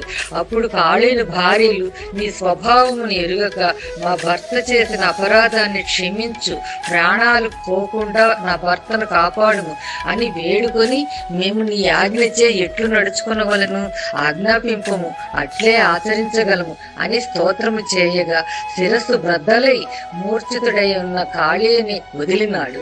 అప్పుడు అతను దీనుడై కృష్ణునికి అంజలి ఘటించి, మేము పుట్టుకతోనే పగ అనే స్వభావాన్ని కలిగి ఉన్నాము, దీనిని నీవే పోగొట్టి అనుగ్రహించమని ప్రార్థించెను. భగవానుడు తన భక్తుల ఆర్తి గమనించి కాళీని శిక్షించి చూడలేక తన పాదములను అతని శిరస్సుపై లాంఛనముగా ఉంచి, కాళీయునితో నీవు గరుడని భయంతో ఈ మడుగులో జీవిస్తున్నావు కదా, ఇక ఆ గరుడతో నీకు భయం లేదు, నా పాదపు గుర్తులు నీ శిరస్సుపై ఉన్నవి కనుక గరుడు నిన్నేమీ చెయ్యలేడు అని అతనిని తన స్వస్థలమైన రమణక ద్వీపమునకు పంపెను. భగవానుడు దుష్టులను హింసించిన వారి ఆర్తిని చూసి వారి తామసత్వము తొలుగునట్లు తన పాద తాడనములచే మర్దించి వారిని లొంగదీసుకొని తన పాదస్మరణ సాగునట్లు అనుగ్రహించును. కనుక ఎవరైతే భగవంతుని పాదాలు ఆశ్రయిస్తారో వారిలోని పగ తగ్గి ఈ లోకంలో సుఖముగా జీవింపగలరు, భగవంతుని అనుగ్రహం పొందగలరు అని ఈ లీలలోని రహస్యం అర్థం. ప్రళంభాసుర వధ. బృందావనంలో రామకృష్ణులు ఇరువురు నీటి మడుగుల చెంత బాగా పెరిగిన లేతగడ్డిని చూచి తమ గోవుల్ని అక్కడికి తీసుకుని పోయి మేపుతున్నారు. మిగిలిన గోపాలులు కూడా ఆలమందల్ని పచ్చిక మైదానంలో విడిచిపెట్టి ఒక ఆట ఆడుతున్నారు. అక్కడికి ప్రళంభాసురుడైన రాక్షసుడు గోపాలకుని రూపంలో వచ్చి గోపాలకుల బృందంలో కలిసిపోయాడు. ఈ రాక్షసుడు కుబేరుని శాపంతో జన్మించిన వాడని, పుష్పములను అనధికారంగా తీసుకున్నప్పుడు శాపం పాలవుతాడు. అశ్రద్ధతో చేసిన పాపం వల్ల ఇతను రాక్షసుడయ్యాడు. రామకృష్ణులు 2 వర్గాలుగా చీలి రాళ్లను దూరంగా విసిరే ఆటను ఆడుకుంటున్నారు. దూరంగా విసరలేని వాడు ఓడిపోయినట్లే. ఓడిన వాడు గెలిచిన వాడిని భుజాలపై ఎక్కించుకొని గమ్యం దాకా తీసుకొని పోవాలి. ఓటమి పాలైన పక్షములోని శ్రీకృష్ణ భగవానుడు, శ్రీరాముని, భద్రసేనుడు వృషభుని, ప్రళంభాసురుడు బలరాముడిని మోసరి. సర్వజ్ఞుడైన శ్రీకృష్ణుడు అతనిని చూచినంతనే ఇతడు రాక్షసుడు అని గుర్తించెను. క్రీడాపక్షములు 2గా ఏర్పడినప్పుడే ప్రళంబుడు ఇట్లు ఆలోచించెను. బలరాముని జట్టులో చేరినచో ఓటమి పాలైనప్పుడు అవతలి జట్టునకు నాయకుడైన శ్రీకృష్ణుని మోయవలసిన అవసరం రావచ్చును. శ్రీకృష్ణుని మోయట కష్టము. శ్రీకృష్ణుని పక్షము చేరినచో అవసరమైనచో బలరాముని మోయట సులభము. ఇట్లు ఊహించి ప్రళంబుడు శ్రీకృష్ణుని పక్షమున చేరెను. ఇప్పుడు ఓడిన జట్టులోనున్న ప్రళంబుడు బలరాముణ్ణి తన వీపుపై ఎక్కించుకొని మోయిచూ దింపవలసిన గమ్యము వచ్చినను ఆగక చక్కటి అవకాశము చేతిలోకి వచ్చిందని ప్రళంభాసురుడు చొంకలు గుద్దుకున్నాడు. నెమ్మదిగా ఆకాశంలోకి లేచాడు. అనుమానం కలిగింది బలరాముడికి. వెంటనే తన భారాన్ని 2 చేసి తన పిడికిలితో ఒక్క పోటు పొడిచాడు ప్రళంభాసురుని తల మీద. అసలే బలరాముణ్ణి మొయ్యలేకపోతున్నాడు రాక్షసుడు. తల మీద పడిన పిడికిలి పోటుకు ప్రాణాలే కోల్పోయాడు. దేవతలు గోపబాలుల రూపమును ధరించి గోకులమునకు విచ్చేసి గోపజాతి ముసుగులోనున్న బలరామకృష్ణులను స్తుతించుచుండిరి. దీనిలో అంతరార్థము భగవద్భక్తులను ఆశ్రయింపక భగవంతుని ఆశ్రయించుట ప్రమాదహేతువు. భగవంతునికి హాని చేయుట తలంచుట కంటే భగవద్భక్తుని హింసింప ప్రయత్నించుట వినాశహేతువు. కృష్ణుని హింసించుట మాని బలరాముని హింసింపబూనుట ప్రళంబునకు మృత్యువేతువాయెను. గోపబాలకులందరూ బలరామునికి హర్షధ్వానాలు పలికిరి. గోపికా వస్త్రాపరణం గురించి తెలుసుకుందాం. ఒకనాడు గోపికలు కొంతమంది యమునా తీరానికి పోయి స్నానం చేయడానికి సిద్ధమైనారు. నదీ తీరంలో ఉన్న ఒక మర్రి చెట్టు మొదల్లో తమ వస్త్రాలను ఆభరణాలను పెట్టి నీటిలో దిగి జలక్రీడలు ఆడుతున్నారు. జలక్రీడల్లో కూడా వాళ్ళు కృష్ణుడినే స్మరిస్తున్నారు. ఆ సమయంలో శ్రీకృష్ణుడు కొంతమంది గోపబాలకులతో కలిసి యమునా నది తీరానికి వచ్చాడు. తోటివారిని కనుసైతో పిలిచి కృష్ణుడు మాట్లాడకుండా పొదలమాటున పొంచి నమస్కరించి తల వంచుకుని మర్రి చెట్టు మొదట్లో విడిచిపెట్టిన గోపికల చీరలు రవికలు గుట్టు చప్పుడు కాకుండా దొంగిలించి చెట్టుపైన కూర్చున్నాడు. యమునలో స్నానం చేస్తున్న గోపికల్లో ఒకరు వస్త్రాలు లేకుండడం గమనించి ఒక్కసారి అందరూ గొల్లిమన్నారు. అంతవరకు ఉత్సాహంగా జలక్రీడలాడిన గోపశ్రీలు ఏమి చేయాలో తెలియక నిరుత్సాహంతో ఉన్నారు. ఇంతలో ఎక్కడి నుండో మధురంగా వేణుగానం వాళ్ళకి వినిపించింది. తన్మయం చెంది నిశ్చేష్టులే నిలిచిపోయారు. మురళీగానం విన్నవారికి సమీపంలో ఎక్కడో కృష్ణుడు దాగి ఉన్నాడని నిశ్చయించుకుని చేతులు జోడించి ఆ నల్లనయ్యను ప్రార్థించారు. నెమ్మదిగా మబ్బుచాటు నుండి బయటకు వచ్చిన సూర్యునిలా కృష్ణుడు అందరికీ కనువిందు చేస్తూ దర్శనమిచ్చాడు. కంటి ముందు కనబడుతున్న కృష్ణుణ్ణి మా చీరలు మాకు ఇవ్వమని ప్రాధేయపడ్డారు. సిగ్గు విడిచి ఒడ్డుకు వచ్చి తన వద్దనున్న వస్త్రాల్ని అందుకోమన్నాడు. కృష్ణుని పాటలకు ఆ గోపికలందరూ ఒకరి ముఖం ఒకరు చూసుకుంటూ ఉండిపోయారు. అప్పుడు కృష్ణుడు, నా వంటి భర్త కోసం కాత్యాయని దేవిని ఆరాధిస్తున్నారు కానీ గట్టుపైకి వచ్చి మీ చీరల్ని తీసుకోమంటే సిగ్గుపడి సందేహిస్తున్నారా? మీరు వ్రతనిష్ఠులై ఉండి వలువలు లేకుండా నీళ్లలోకి దిగి స్నానాలు చేస్తున్నారు కాబట్టి మీకు వ్రతమునందు దోషం వచ్చింది. మీరు అపచారం చేశారు. ఈ దేహాభిమానాన్ని వదిలి సంపూర్ణ శరణాగతి చేయాలి. సంపూర్ణ శరణాగతి అంటే తమ బంధుత్వాల్ని కానీ తమకున్న సుఖాలు కానీ నాది అంటూ ఏదీ లేదు అంటూ సర్వస్వం త్యజించేయాలి. ఆఖరికి తన శరీరం మీద వ్యామోహాన్ని కూడా వదిలి శరణాగతి చేయాలి. పరమాత్మ యొక్క పరిపూర్ణ కటాక్షం పొందాలంటే సంపూర్ణ శరణాగతి చేయాలి అంటూ ఉపదేశించాడు. అప్పుడు గోపికలందరూ నెమ్మదిగా తేరుకొని, స్వామి, ఇదిగో మేమందరం ఒకేసారి 2 చేతులు పైకెత్తి నీకు వందనం చేస్తున్నాం. ఈ వందనాన్ని స్వీకరించి మా సిగ్గిని అర్థం చేసుకోవాలని దీన స్వరంతో ప్రార్థించారు. కృష్ణుడు వారిని కరుణించి వారి దుస్తుల్ని వారికి అందజేశాడు. ఈ సంపూర్ణ శరణాగతి తత్వం పరిపూర్ణంగా తీసుకొచ్చి మనల్ని అనుగ్రహిస్తాడు. అది తెలుసుకోవడమే గోపికా వస్త్రాపహరణం. గోవర్ధనగిరి వైభవం గురించి తెలుసుకుందాం. శ్రీకృష్ణ భగవానుడు చెప్పిన విధంగా గోపాలురు గోవర్ధనగిరికి పూజ చేసి వండిన పదార్థములన్నీ నివేదన చేసి ప్రదక్షిణ చేసి నందవ్రజానికి ఆనందంతో వెళ్లారు. ఇంద్రుని యాగం మానిన నందునిపై ఇంద్రునికి కోపం వచ్చి వారిపై వడగళ్ల వానను కురిపించగా అప్పుడు గోపాలురు ఆ వాన నుండి కాపాడమని శ్రీకృష్ణుడిని వేడుకొనగా గోపాలులకు రక్షణ జరగాలని కృష్ణుడు ఆలోచించి గోవర్ధనమును ఆరాధించితిమి కనుక గోవర్ధనమే మనలను రక్షించును అంటూ తన చేతితో ఆ గోవర్ధన పర్వతమును అవలీలగా ఎత్తి గొడుగు వలె ధరించినాడు. దాని క్రింద ప్రజములోని గోవులు, గోపాలులు, గోపికలు నిలువగలిగినంత స్థలం కలిగినది. శ్రీకృష్ణ భగవానుడు వారి అందరినీ నిర్భయంగా దాని కిందకి రండి అని ఆహ్వానించారు. గోవులతో, దూడలతో, తమ ఆస్తులతో, పరివారంతో దాని కిందకు చేరగా 7 రోజుల పాటు కొండను మోసి వారందరినీ కాపాడాడు 7 సంవత్సరముల వయసులో. ఈ విధంగా శ్రీకృష్ణుడు గోవర్ధనము ధరించి గోకులమును రక్షించినాడు. ఇంద్రుడు తన దివ్య దృష్టితో రక్షించింది ఎవరు అని చూడగా శ్రీకృష్ణుడే భగవంతుడు అని తలచినాడు. ఇంద్రుడికి పశ్చాత్తాపం కలిగినది. గోకులము నుండి కామధేనువు ఇంద్రుడు వచ్చి ఏకాంతంగా శ్రీకృష్ణుడిని చేరినాడు. ఇంద్రుడు శ్రీకృష్ణుని అనాధారము చేసినందుకు సిగ్గుపడినాడు. ప్రకాశించుచున్న తన కిరీటమును శ్రీకృష్ణుని పాదమున సృష్టించినాడు, నమస్కరించినాడు. వాసుదేవుని మహిమను దర్శించి తానే దేవరాజునను మొదమును వీడినాడు. చేతులు జోడించి శ్రీకృష్ణుడిని స్తుతించినాడు. నీకు కలిగిన ఐశ్వర్యంచే మదించి నన్ను మరచితివి, జ్ఞాపకము చేయుటకు ఇట్లు చేసి తిని. ఐశ్వర్య మదము కలిగిన వాడు లోనుండి నియమించుచున్న నన్ను మర్చిపోవుచుందురు. అప్పుడు నేనే వారి సంపద ఐశ్వర్యము చెడగొట్టేదను. అది వారిని అనుగ్రహించుట కొరకే అని కృష్ణయ్య చెప్పి ఇంద్రుని సాగనంపినాడు. 7 రోజులు కొండను మోసి 7 ఏళ్ల వయసులో స్వామి సంపాదించిన దివ్యనామం గోవింద నామము. పరాత్పరుడైన స్వామి మనకే దిగువచ్చి కనపడని వాడు కనబడి తాను శ్రమించి మనకు రక్షణనిచ్చేది సన్నివేశము గోవింద నామముచే గోచరించును. ఈ నామము ఉచ్చరించిన వారి అజ్ఞానము నశించును, ఆపదలు తొలుగును. అందుచే శ్రీకృష్ణ నామములో గోవింద నామము విశిష్టమైనది. శ్రీకృష్ణుడి యొక్క రాసలీలలు దాని గురించి తెలుసుకుందాము. రసము అంటే ఆనందము, సౌందర్యము, సుకుమార భావాలు. లీల అంటే ఆట, వినోదము. కాబట్టి రాసలీల అంటే కృష్ణుడు గోపికలతో కలిసి దివ్యమైన ఆనంద క్రీడ అని అర్థము. రాసలీలను శారీరక నృత్యం కాదు, ఆధ్యాత్మిక సమర్పణగా భావిస్తారు. గోపికల అంటే జీవాత్మలు, కృష్ణుడు అంటే పరమాత్మ.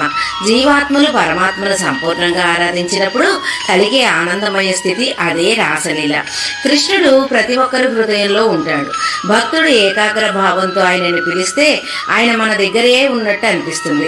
రాసలీల భక్తికి, పరమాత్మ జీవాత్మ ఏకత్వానికి ప్రతీక. వృందావనంలో ఓ శరదృతువు రాత్రి ఆకాశంలో పౌర్ణమి చంద్రుడు ప్రకాశిస్తున్నాడు. ప్రకృతి అంతా ఆహ్లాదంతో నిండిపోయింది. ఆ సమయంలో యమునా తీరం వద్ద కృష్ణుడు తన మురళిని నెమ్మదిగా వాయించడం మొదలుపెట్టాడు. ఆ మధురమైన స్వరం విన్న గోపికల హృదయాలు ఉప్పొంగిపోయాయి. వారంతా తమ తమ ఇళ్లలో ఉన్న పనులు, కుటుంబ బంధాలు, భయాలు అన్నీ వదిలి ఆ స్వరానికి ఆకర్షితులై కృష్ణుడి వద్దకు పరిగెత్తారు. గోపికలు కృష్ణుని చూసి సంతోషంతో నమస్కరించి, మా కృష్ణ, నీవు మమ్మల్ని పిలిచావు, మేము వచ్చాము, మాతో కలిసి ఆడాలి, పాడాలి, నృత్యం చెయ్యాలి అని ప్రార్థించారు. కృష్ణుడు చిరునవ్వు నవ్వుతూ వారందరితో కలిసి ఒక రాసమండలం ఏర్పరిచి నృత్యం ప్రారంభించాడు. ఆశ్చర్యం ఏమిటంటే ప్రతి గోపిక పక్కన కృష్ణుడు ఉన్నట్టే అనిపించింది. ప్రతి ఒక్కరికి కృష్ణుడు నా కోసమే ఉన్నాడు, నన్నే ప్రేమిస్తున్నాడు అనే అనుభూతి కలిగింది. అలా ఆ రాత్రి గోపికలు కృష్ణుడు కలిసి రాసలీలలో లీనమయ్యారు. ఆ నృత్యం సాధారణమైన ఆట కాదు, అది భక్తి పరవశం, పరమాత్మ జీవాత్మ ఏకత్వానికి సంకేతం. కృష్ణుడు ఈ రాసలీల ద్వారా ఒక గొప్ప సందేశాన్ని ఇచ్చాడు. నేను ప్రతి భక్తుడి హృదయంలో ఉంటాను.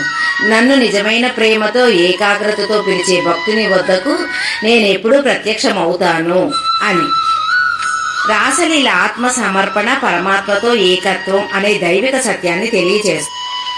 కానీ కృష్ణ, ఈ మధురమైన రోజులు శాశ్వతమా? నువ్వు మమ్మల్ని వదిలి వెళ్తావేమన్న భయం మాకుంది అని. కృష్ణుడు అనురాగంగా, మీరు నా దగ్గర నుంచి దూరం అవుతారని ఎలా అనుకుంటున్నారు? నేను మీ హృదయాల్లో ఉన్నాను. మీరు పాలు పితికేటప్పుడు, పాట పాడేటప్పుడు, యమున దగ్గర స్నానం చేసేటప్పుడు ప్రతి క్షణం నేను మీతోనే ఉంటాను. నన్ను చూడాలంటే బయట వెతకవలసిన అవసరం లేదు. మీ గుండె తడిసిన ప్రతి భక్తి కన్నీటి బిందువులో నేను ఉంటాను అని. అప్పుడు గోపికలు, ఆహా కృష్ణ, నువ్వు మమ్మల్ని మోసం చేస్తున్నావేమో అనుకున్నాం, కానీ ఇప్పుడు అర్థమైంది, మనసుల్లో నిన్ను నింపుకుంటే నువ్వు ఎప్పటికీ దూరం కాబోవు అని. కృష్ణుడు వేణువు మళ్ళీ ఊదుతూ, అదే నా రాసలీల రహస్యం, ప్రేమను భక్తిగా మార్చడం, మీ ఆత్మలకు సద్గతి ప్రసాదించడం. శ్రీకృష్ణ లీలలోని శంఖచూడ వధ గురించి తెలుసుకున్నాం. ఒకనాడు బలరామకృష్ణుడు రాత్రివేళ విందెలలో గోవులతో, గోపాలితలతో సర్వభూత మనోహరంగా శ్రవణానంద కర్మకు, చిత్ర విచిత్రములకు, నృత్యములతో గానం చేయుచున్నారు. గోపకాంతుల గానంతో పరవశులవుతున్న సమయంలో తలపై శంఖాన్ని పోలిన మణిని ధరించిన శంఖచూడుడు, ఇతడు కుబేరుని అనుచరుడు, అక్కడికి వచ్చాను. అతడు సందేహించక వారి మధ్యలో ప్రవేశించి బలరామకృష్ణుడు ఉండగానే వదతలందరినీ ఉత్తర దిక్కులకు బలాత్కారంగా తీసుకొని పోవచ్చుంటాను.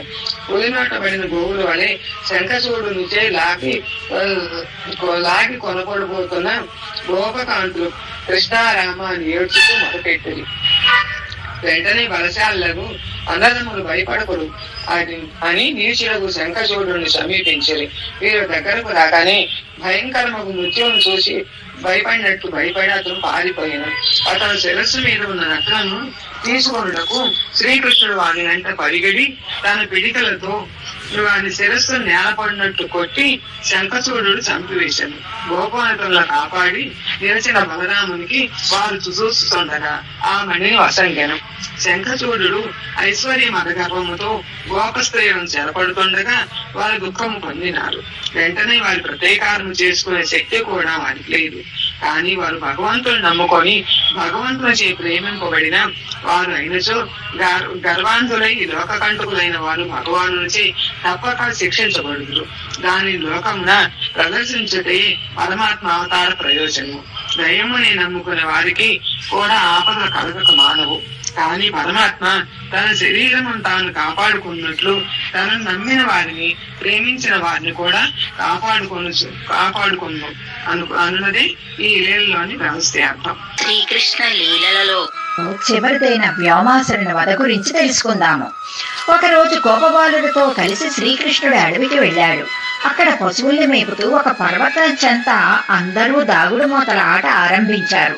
అందులో కొందరు గొర్రెలుగా, కొందరు గొర్రెలు కాచేవారిగా, కొందరు గొర్రెలను దొంగతనం చేసే దొంగలుగా ఏర్పడి వారందరూ తమలో తాము కన్నులు మూసి గంతలాట ఆడసాగారు. అంతలో మయుడు అనే రాక్షసుని పెద్ద కొడుకు వ్యోమాసురుడు గోపాలక రూపం ధరించాడు. వాడు దొంగతనంతో ఆ ఆటలో గొర్రెలుగా నటిస్తున్న గోపబాలుడిని, నలుగురైదురిని తప్ప మిగిలిన వారందరినీ ఒక పర్వత గుహలోనికి తీసుకువెళ్ళి ఒక పెద్ద బండతో మూసివేశాడు. ఎప్పటి మాదిరిగా అక్కడ ఆటలోకి వచ్చి చేరాడు. సర్వజ్ఞుడైన మాధవుడు అంతా గ్రహించి, ఓరి రాక్షస, నీ గుట్టు పట్టబయలయ్యింది. నీవు గడసరి దొంగవి, గొల్ల పిల్లలందరినీ కొండ గుహలో దాచిపెట్టావు కదా అంటూ సింహం తోడేలను పట్టుకునే మాదిరి వాడిని ఒడిసి పట్టుకున్నాడు. పద్మముల వంటి కన్నులు గల కృష్ణుడు గట్టిగా పట్టుకోగానే వాడు గొల్ల రూపం విడిచెట్టి రాక్షసాకారంతో ఉప్పొంగే మిడిసిపడినాడు. విడిచిపించుకునే శక్తి లేనందున గిజగిజలాడాడు. అప్పుడు గోవిందుడు సంగ్రామ భీముడై ఆ వ్యోముని జంకు బొంకు లేక కూల్చివేశాడు.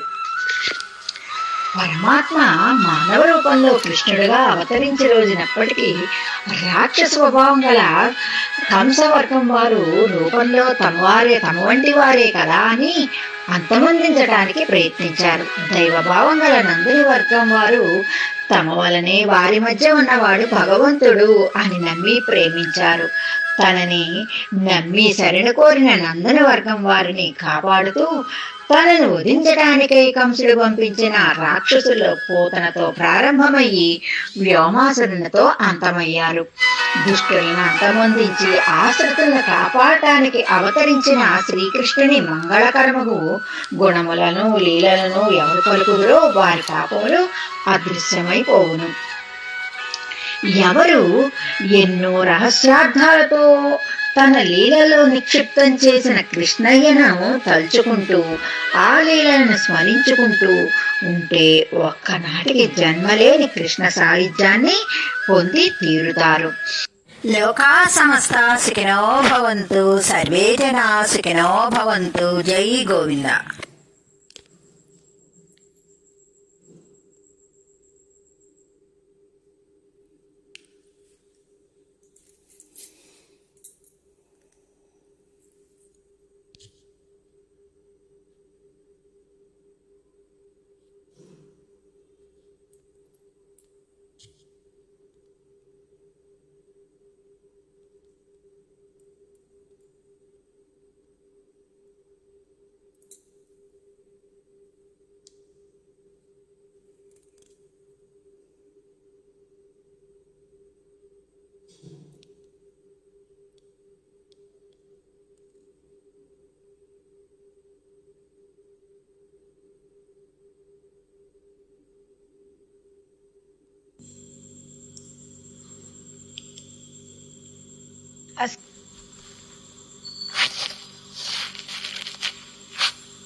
పురోధసాం చ ముఖ్యం మాం విద్ధి పార్థ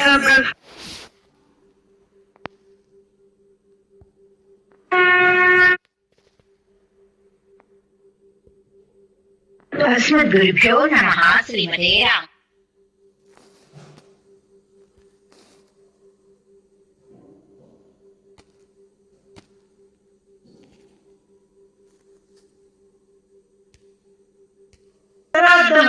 కృష్ణుని రోజు కట్టుబడి ఉండడం సౌలభ్యం.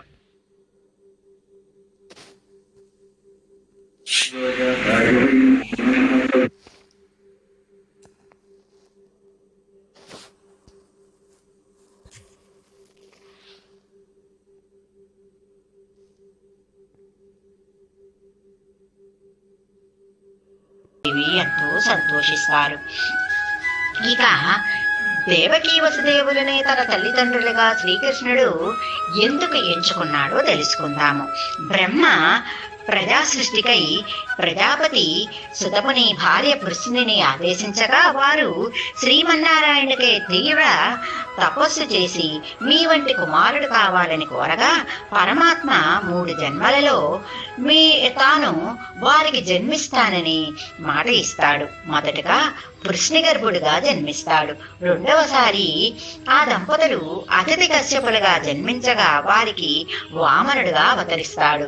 మూడవసారి వారు దేవకీ వసుదేవులుగా జన్మించగా నారాయణుడు తాను శంకుచక్రములతో శ్రీకృష్ణుడిగా వారికి జన్మించడానికి గల కారణమని పెద్దలు అనుగ్రహిస్తాడు.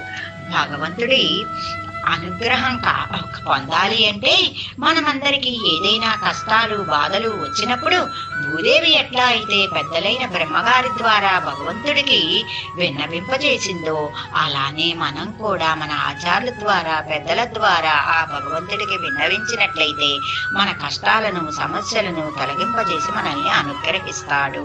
శ్రీకృష్ణుడు అవతరించిన విధము అందులోని అంతరార్థమును కొంచెం తెలుసుకుందాం.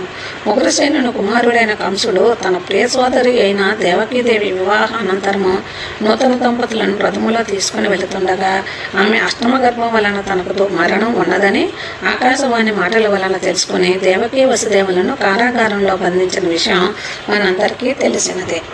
ఆ తరువాత దేవకికి పుట్టిన 6 పిల్లలను పురిటిలోనే సంహరించేవాడు కంసుడు. అయితే విష్ణుమూర్తి ఆదేశంతో అమ్మవారి రూపమైన లోకమాయి దేవకి కడుపులో పెరుగుతున్న 7వ బిడ్డ అయిన బలరాముడిని వసుదేవుని మరొక భార్య అయిన రోహిణి కడుపులో ప్రవేశపెడుతుంది. దీనితో 7వ బిడ్డ కడుపులోనే చనిపోయాడని ఈసారి 8వ బిడ్డను ఎలాగైనా చంపాలని అనుకుని వెళ్ళిపోతాడు కంసుడు. కొంతకాలానికి శ్రీమన్నారాయణుడి దేవకి అష్టమ గర్భలో శ్రీకృష్ణుడిగా పుట్టవలసి ఉండగా దాన్ని తగిన రమణీయమైన కాలము సమీపించగా తత్వఖిల జగత్పద్మ బోధాయాచ్యుత భానున దేవకి పూర్వ సంధ్యాయాం ఆవిర్భూతం మహాత్మన అని తూర్పు దిక్కున విధించిన భాస్కరుని వలె దేవకీ గర్భము నుండి శ్రీమన్నారాయణుడు శ్రీకృష్ణుడిగా అవతరించాడు. అతిగా తేజస్సుతో విరాజులుతున్న ఆ బాలుడిని శ్రీమన్నారాయణుడిగా గుర్తించిన దేవకీ వసుదేవులు కంసభయంతో చతుర్భుజ చంపచక్రాదులను దాచేసుకోమని ఉపసంహార అంటూ ప్రార్థిస్తారు. శిరసాలలో ఉన్న భటులు స్వతప్పి పడిపోతారు. దేవకీ వసుదేవుల సంఖ్యలు విడిపోతాయి, తలుపులన్నీ తెచ్చుకుంటాయి. అప్పుడు వసుదేవుడు శ్రీకృష్ణుడిని తీసుకుని యమునను దాటుకుంటూ వెళ్ళి యశోదరుడిలో పడుకోబెట్టి యశోదకు పుట్టిన యోగమాయను తీసుకుని వస్తాడు. మరుసటి రోజు కంసుడు వచ్చి యోగమాయను విష్ణుమూర్తి అనుకుని చంపబోగా యోగమాయ ఒక దేవతా రూపంలోకి మారి అరే మూర్ఖుడా, శ్రీమన్నారాయణుడు శ్రీకృష్ణుడిగా వేరే చోట సురక్షితంగా ఉన్నాడని చెప్పి మాయమైపోతుంది. ఇందులోని అంతరార్థానికి వస్తే జీవాత్మకు ఈ శరీరమే ఒక ఖైదు. పరమాత్మ సన్నిధానమైన ముక్తి పదానికి జీవాత్మ చేరటమే ఖైదు నుండి విడుదల కావటం. ఈ ఖైదు నుండి బయటపడాలంటే భగవంతునిపై భక్తి విశ్వాసాలే దానికి మార్గం. అలాంటి భక్తి విశ్వాసాలు వసుదేవునిలో ఉన్నాయి. అందుకే వసుదేవుడు ప్రయాణం ఆరంభించగానే ఖైదు తాళాలు విడిపోయి తలుపులు తెచ్చుకున్నాయి. అనగా మనం భక్తి మార్గంలో నడుస్తూ ఉంటే మన దురుద్దేశాలు, ఆశలు, కోరికలు వాటంతటవే విడిపోయి జ్ఞాన మార్గానికి తలుపులు తెచ్చుకుంటాయి. ఇలా దారిలో ఆదిశేషుడి నీడల కష్టాల బారి నుండి మనకు భగవంతుడే రక్షకమని, దారికి అడ్డుగా ఉన్న యమునానికి కూడా విడిపోయి దారి ఇవ్వటం ద్వారా భక్తులో లీనమైన వారిని సంసార చలదే అడ్డగించదని, భక్తి మార్గాన్ని నడిచే మానవులకు సంసార బంధాల నుండి విముక్తి కలిగి దైవ సన్నిధి లభిస్తుందని శ్రీకృష్ణుడి జనని గాథ మనకు తెలుపుతున్నది. పూతల సంహారం గురించి తెలుసుకుందాం. గోకుల యాదవ నాయకుడైన నందుడు తన ముఖ్య పరివారంతో మొదలు వెళ్ళాడు. అదే మంచి సమయంగా పూతన భావించి తన చనుమనులకు విషాన్ని రాసుకుని ఆ విషపు పాలతో పిల్లవాడిని చంపాలన్నది ఆమె ఉద్దేశం. పాలింతరాల వేషంలో పాలెండలో విషం ధరించి వస్తుందని గ్రహించి నిద్రపోతున్నట్లు గుర్రు పెట్టసాగాడు కృష్ణయ్య. ఈ విధంగా కృష్ణుడిని చూచి ముద్దాడుతున్నట్లు మాట్లాడుతున్న ఆ పూతనను చూచి యశోద రోహిణిలో అభ్యంతరం చెబుతున్నా వినకుండా, చిన్ని తండ్రి ఆకలి వేస్తుందా, పాలు తాగునానా అని అంటే ఎంతో ఆకలితో ఉన్నట్లు ఆమె బిగువైన చన్నులను చేతులతో గట్టిగా పట్టుకున్నాడు. చన్ను నోటు పెట్టుకుని గుటుక్కు గుటుక్కుమని 2 కుక్కలలో ఆమె శరీరంలోని సత్తమంతా తాగేశాడు. ఆమె గుండెలు తల్లడిల్లిపోయి నిలువలేక తల వాల్చేసి, అమ్మో నీవు మిగిలిన బాలుర్ల వంటి వాడివి కాదు, ఇక చాలు, నన్ను విడిచిపెట్టు అయ్యో అంటూ గిలగిలలాడుతూ భయంకర రూపంతో కొండ వంటి శరీరంతో ఆమె నేల కూలిపోయింది.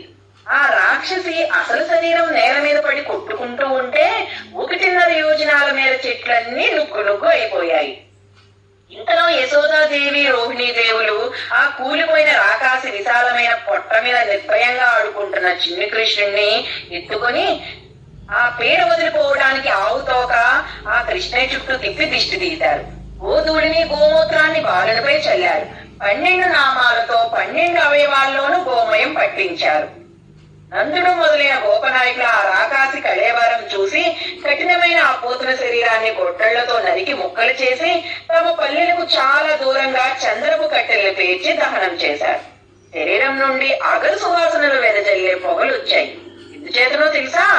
కృష్ణుడు పాలతో పాటు విషాన్ని, ఆమె ప్రాణాన్నే కాక శరీరంలో ఉన్న మాలిన్యాన్నంతటినీ తాగివేశాడు. దీనిలోని అంతరార్థం ఏమిటంటే, పూతన అంటే అజ్ఞానం. అజ్ఞానం వల్ల కలిగే కామ, క్రోధ, లోభ, మోహ, మదమాశ్చర్యాలు, ఈ 6 వధించడమే పూతన అనే అజ్ఞానాన్ని సంహరించాడు జ్ఞాన స్వరూపుడు.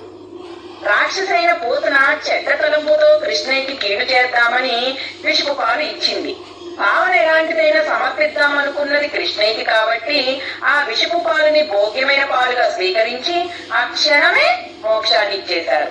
అందుకే పెద్దలు పూతన సంహారం అనరు, పూతన మోక్షం అంటారు. శ్రీకృష్ణుని లీలలోని శకటాసుర బంధన గురించి తెలుసుకుందాము. రేపల్లెలో కృష్ణుని జననంతో గోకులమంతా సందడితోనూ కోలాహలాలతోని సంబరాలతో మునిగిపోయింది. కృష్ణయ్య నిద్రపోతుండగా యశోదమ్మ బండి కింద పక్క వేసి పడుకోబెట్టింది.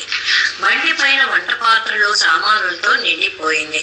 యశోదమ్మ సంబరాల హడావుడిలో ఉండగా కృష్ణయ్య నిద్ర లేచి ఏడుస్తూ కాళ్ళు చేతులు ఆడిస్తూ తన చిన్న పాదంతో బండి చక్రాన్ని తాకాడు. బండి గాలిలో పైకి ఎగిరి కిందపడి ముక్కలైపోయింది. సామానంతా చెల్లా చెదురైపోయింది. యశోదమ్మ భయపడి కృష్ణయ్య తల చుట్టూ గోవు తోకని తిప్పి దిష్టి తీసింది. అలా శకటాసురుడి వల్ల జరిగింది. అసలు ఈ శకటాసురుడు పూర్వజన్మలో హిరణ్యాక్షుడి సంతానం. ఈ ఒక ముని శాపం వల్ల శరీరం లేకుండా గాలిగా తిరుగుతున్నాడు. శాప విమోచనం కోరగా ద్వాపర యుగంలో శ్రీకృష్ణుని పాదస్పర్శతో శాప విమోచనం అవుతుందని చెప్పారు. ఈ జన్మలో పూతన సోదరుడిగా వచ్చాడు. పూతన కృష్ణుని చేతిలో మరణించినది తెలుసుకుని కృష్ణుని సంహరించడానికి వచ్చి కృష్ణుని పాదస్పర్శతో శాప విమోచనం పొందాడు. అంతరార్థము తెలుసుకుందాము. శరీరాన్ని శకటం అంటే రథంతో పోలుస్తున్నారు. యజమాని ఆత్మ, సారథి బుద్ధి, కళ్ళెం పగ్గాలు మనసు, గుర్రాలు ఇంద్రియాలు, మార్గం విషయాలు. మనం రథంలో బయలుదేరింది పరమాత్మ పొందాలి అనే లక్ష్యంతో. ఈ శరీరం అనే రథాన్ని నడిపించే సారథి బలవంతుడయ్యి స్థిరమైన బుద్ధి కలిగి ఉండాలి. లేకపోతే ఇంద్రియాలు అనే అశ్వాలు తల ఎగరవేసి బండి దారి తప్పుతుంది.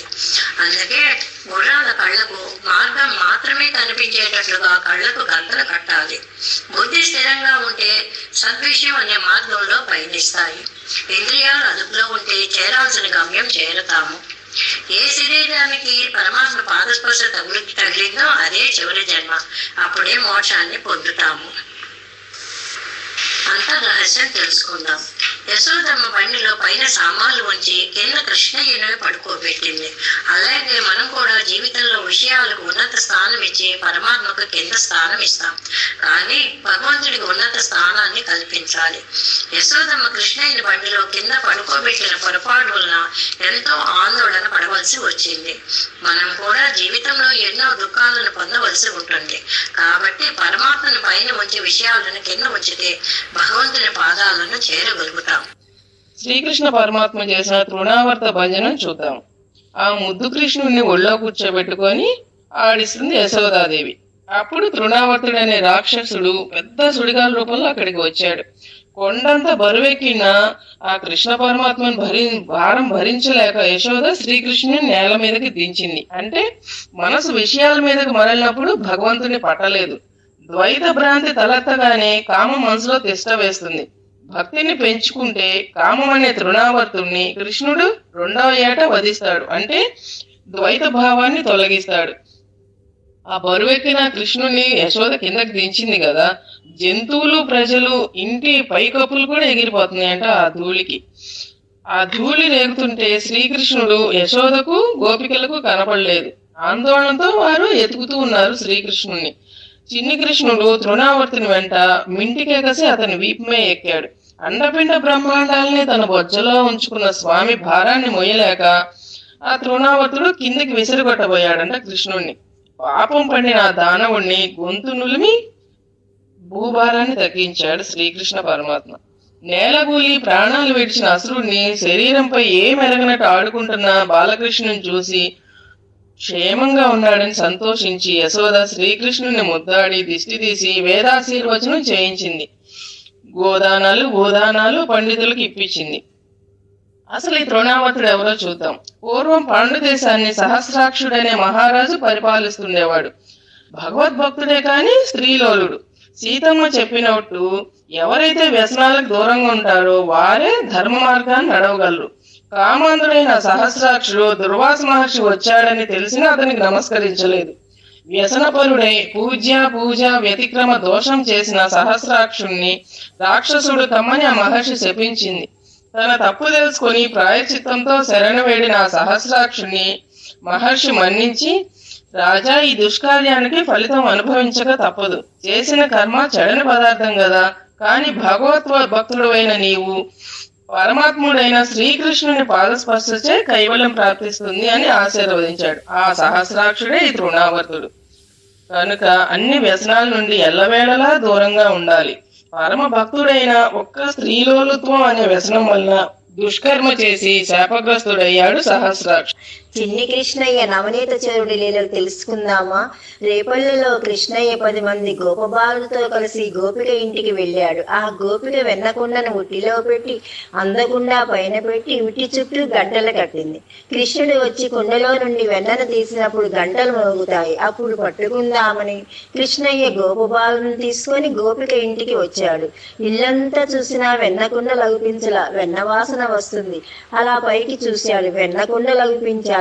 గోపబాలుని ఒకరి మీద ఒకరిని నిలబెట్టి తాను పైన నిలబడి గంటలు మ్రోగకండి అని వెన్నకుండలోని వెన్న తీసి అందరికీ పంచిపెట్టి తాను వెన్నను నోటిలో పెట్టుకునేటప్పుడు గంటలు గణనా మోగాయి. మీరు మోగొద్దంటే ఎందుకు మోగారు? స్వామి, మీకు రోజు ప్రసాదం పెట్టినప్పుడు మ్రోగడం అలవాటు కదా, అలవాటులో పొరపాటు అన్నాయి గంటలు. అంతలోకి గంటల చప్పుడు విని పట్టుకుందామని వచ్చిన గోపికకు చిక్కకుండా పారిపోయాడు కృష్ణయ్య. ఇంకో రోజు యశోదమ్మతో తన వెన్న దొంగతనం గురించి చెప్పిన గోపిక ఇంటికి వెళ్ళి ఆమె నిద్రపోతుండగా గోపిక జడకి గోధూడ తోకకి ముడివేసి మా అమ్మకు చెప్తావా అని బెదిరించేవాడు. అప్పుడు యశోదమ్మతో గోపికలు ఇలా అంటున్నారు: ఓయమ్మ, నీ కుమారుడు మా ఇళ్లను పాలు పెరుగు మన నీడమ్మా, పోయేద ఎక్కడికైనను మాయన్నల సురభులాన మంజుల వాణి. ఇదిగో యశోదమ్మ, నీ బిడ్డడు మా ఇళ్లలో పాలు పెరుగు బతకనివ్వడం లేదమ్మా. మా అన్నగారు నందప్రభుల వారి ఆవుల మీద ఒట్టు, మమ్మల్ని మెత్తని మాటలతో సర్దిపుచ్చాలని చూస్తావేమో. ఇక ఈ వాడలో ఉండలేము, ఊరు విడిచి పోవలసినదే. కానీ మాకు మరో గతి లేదంటున్నారు గోపికలు. నవనీతమనగా వెన్న, దీనికి 2 స్వభావములు: నీటిపై తేలిపోవును, వేడికి కరిగిపోవును. భగవద్భవంచే మనసు గలవారు అలౌకిక విషయములందు మునగరు. భగవంతునితో ఎడబాటు అనేది వేడి తగలగానే వారి మనసు ద్రవించును. ఈ 2 లక్షణములు కలిగిన గోపికల మనసే నవనీతము. భగవానుడు వారి ఇళ్లల్లో అనగా వారి శరీరములో రహస్యముగా ప్రవేశించి వెన్నను తినకపోయినచో తానే బ్రతకలేనన్నట్లు ఆరగించును. వారు అర్పించనక్కర్లా, శరీరమే ఒక భాండము. అదృష్టవశమున కృష్ణుడు వారిని ప్రేమించి వారి శరీరాలలో ప్రవేశించి వారిని తనవారిగా ఆదరించి వారు సృజించిన ద్రవ్యములను భక్తుల కరస్పర్శగుటచే తను భోగ్యముగా స్వీకరించును. ఇదే నవనీత చూర రహస్యార్థం. కృష్ణుని లీలలు లీలలులోని ఒక లీల మృత్పక్షణం విశ్వరూప దర్శనం గురించి తెలుసుకుందాం.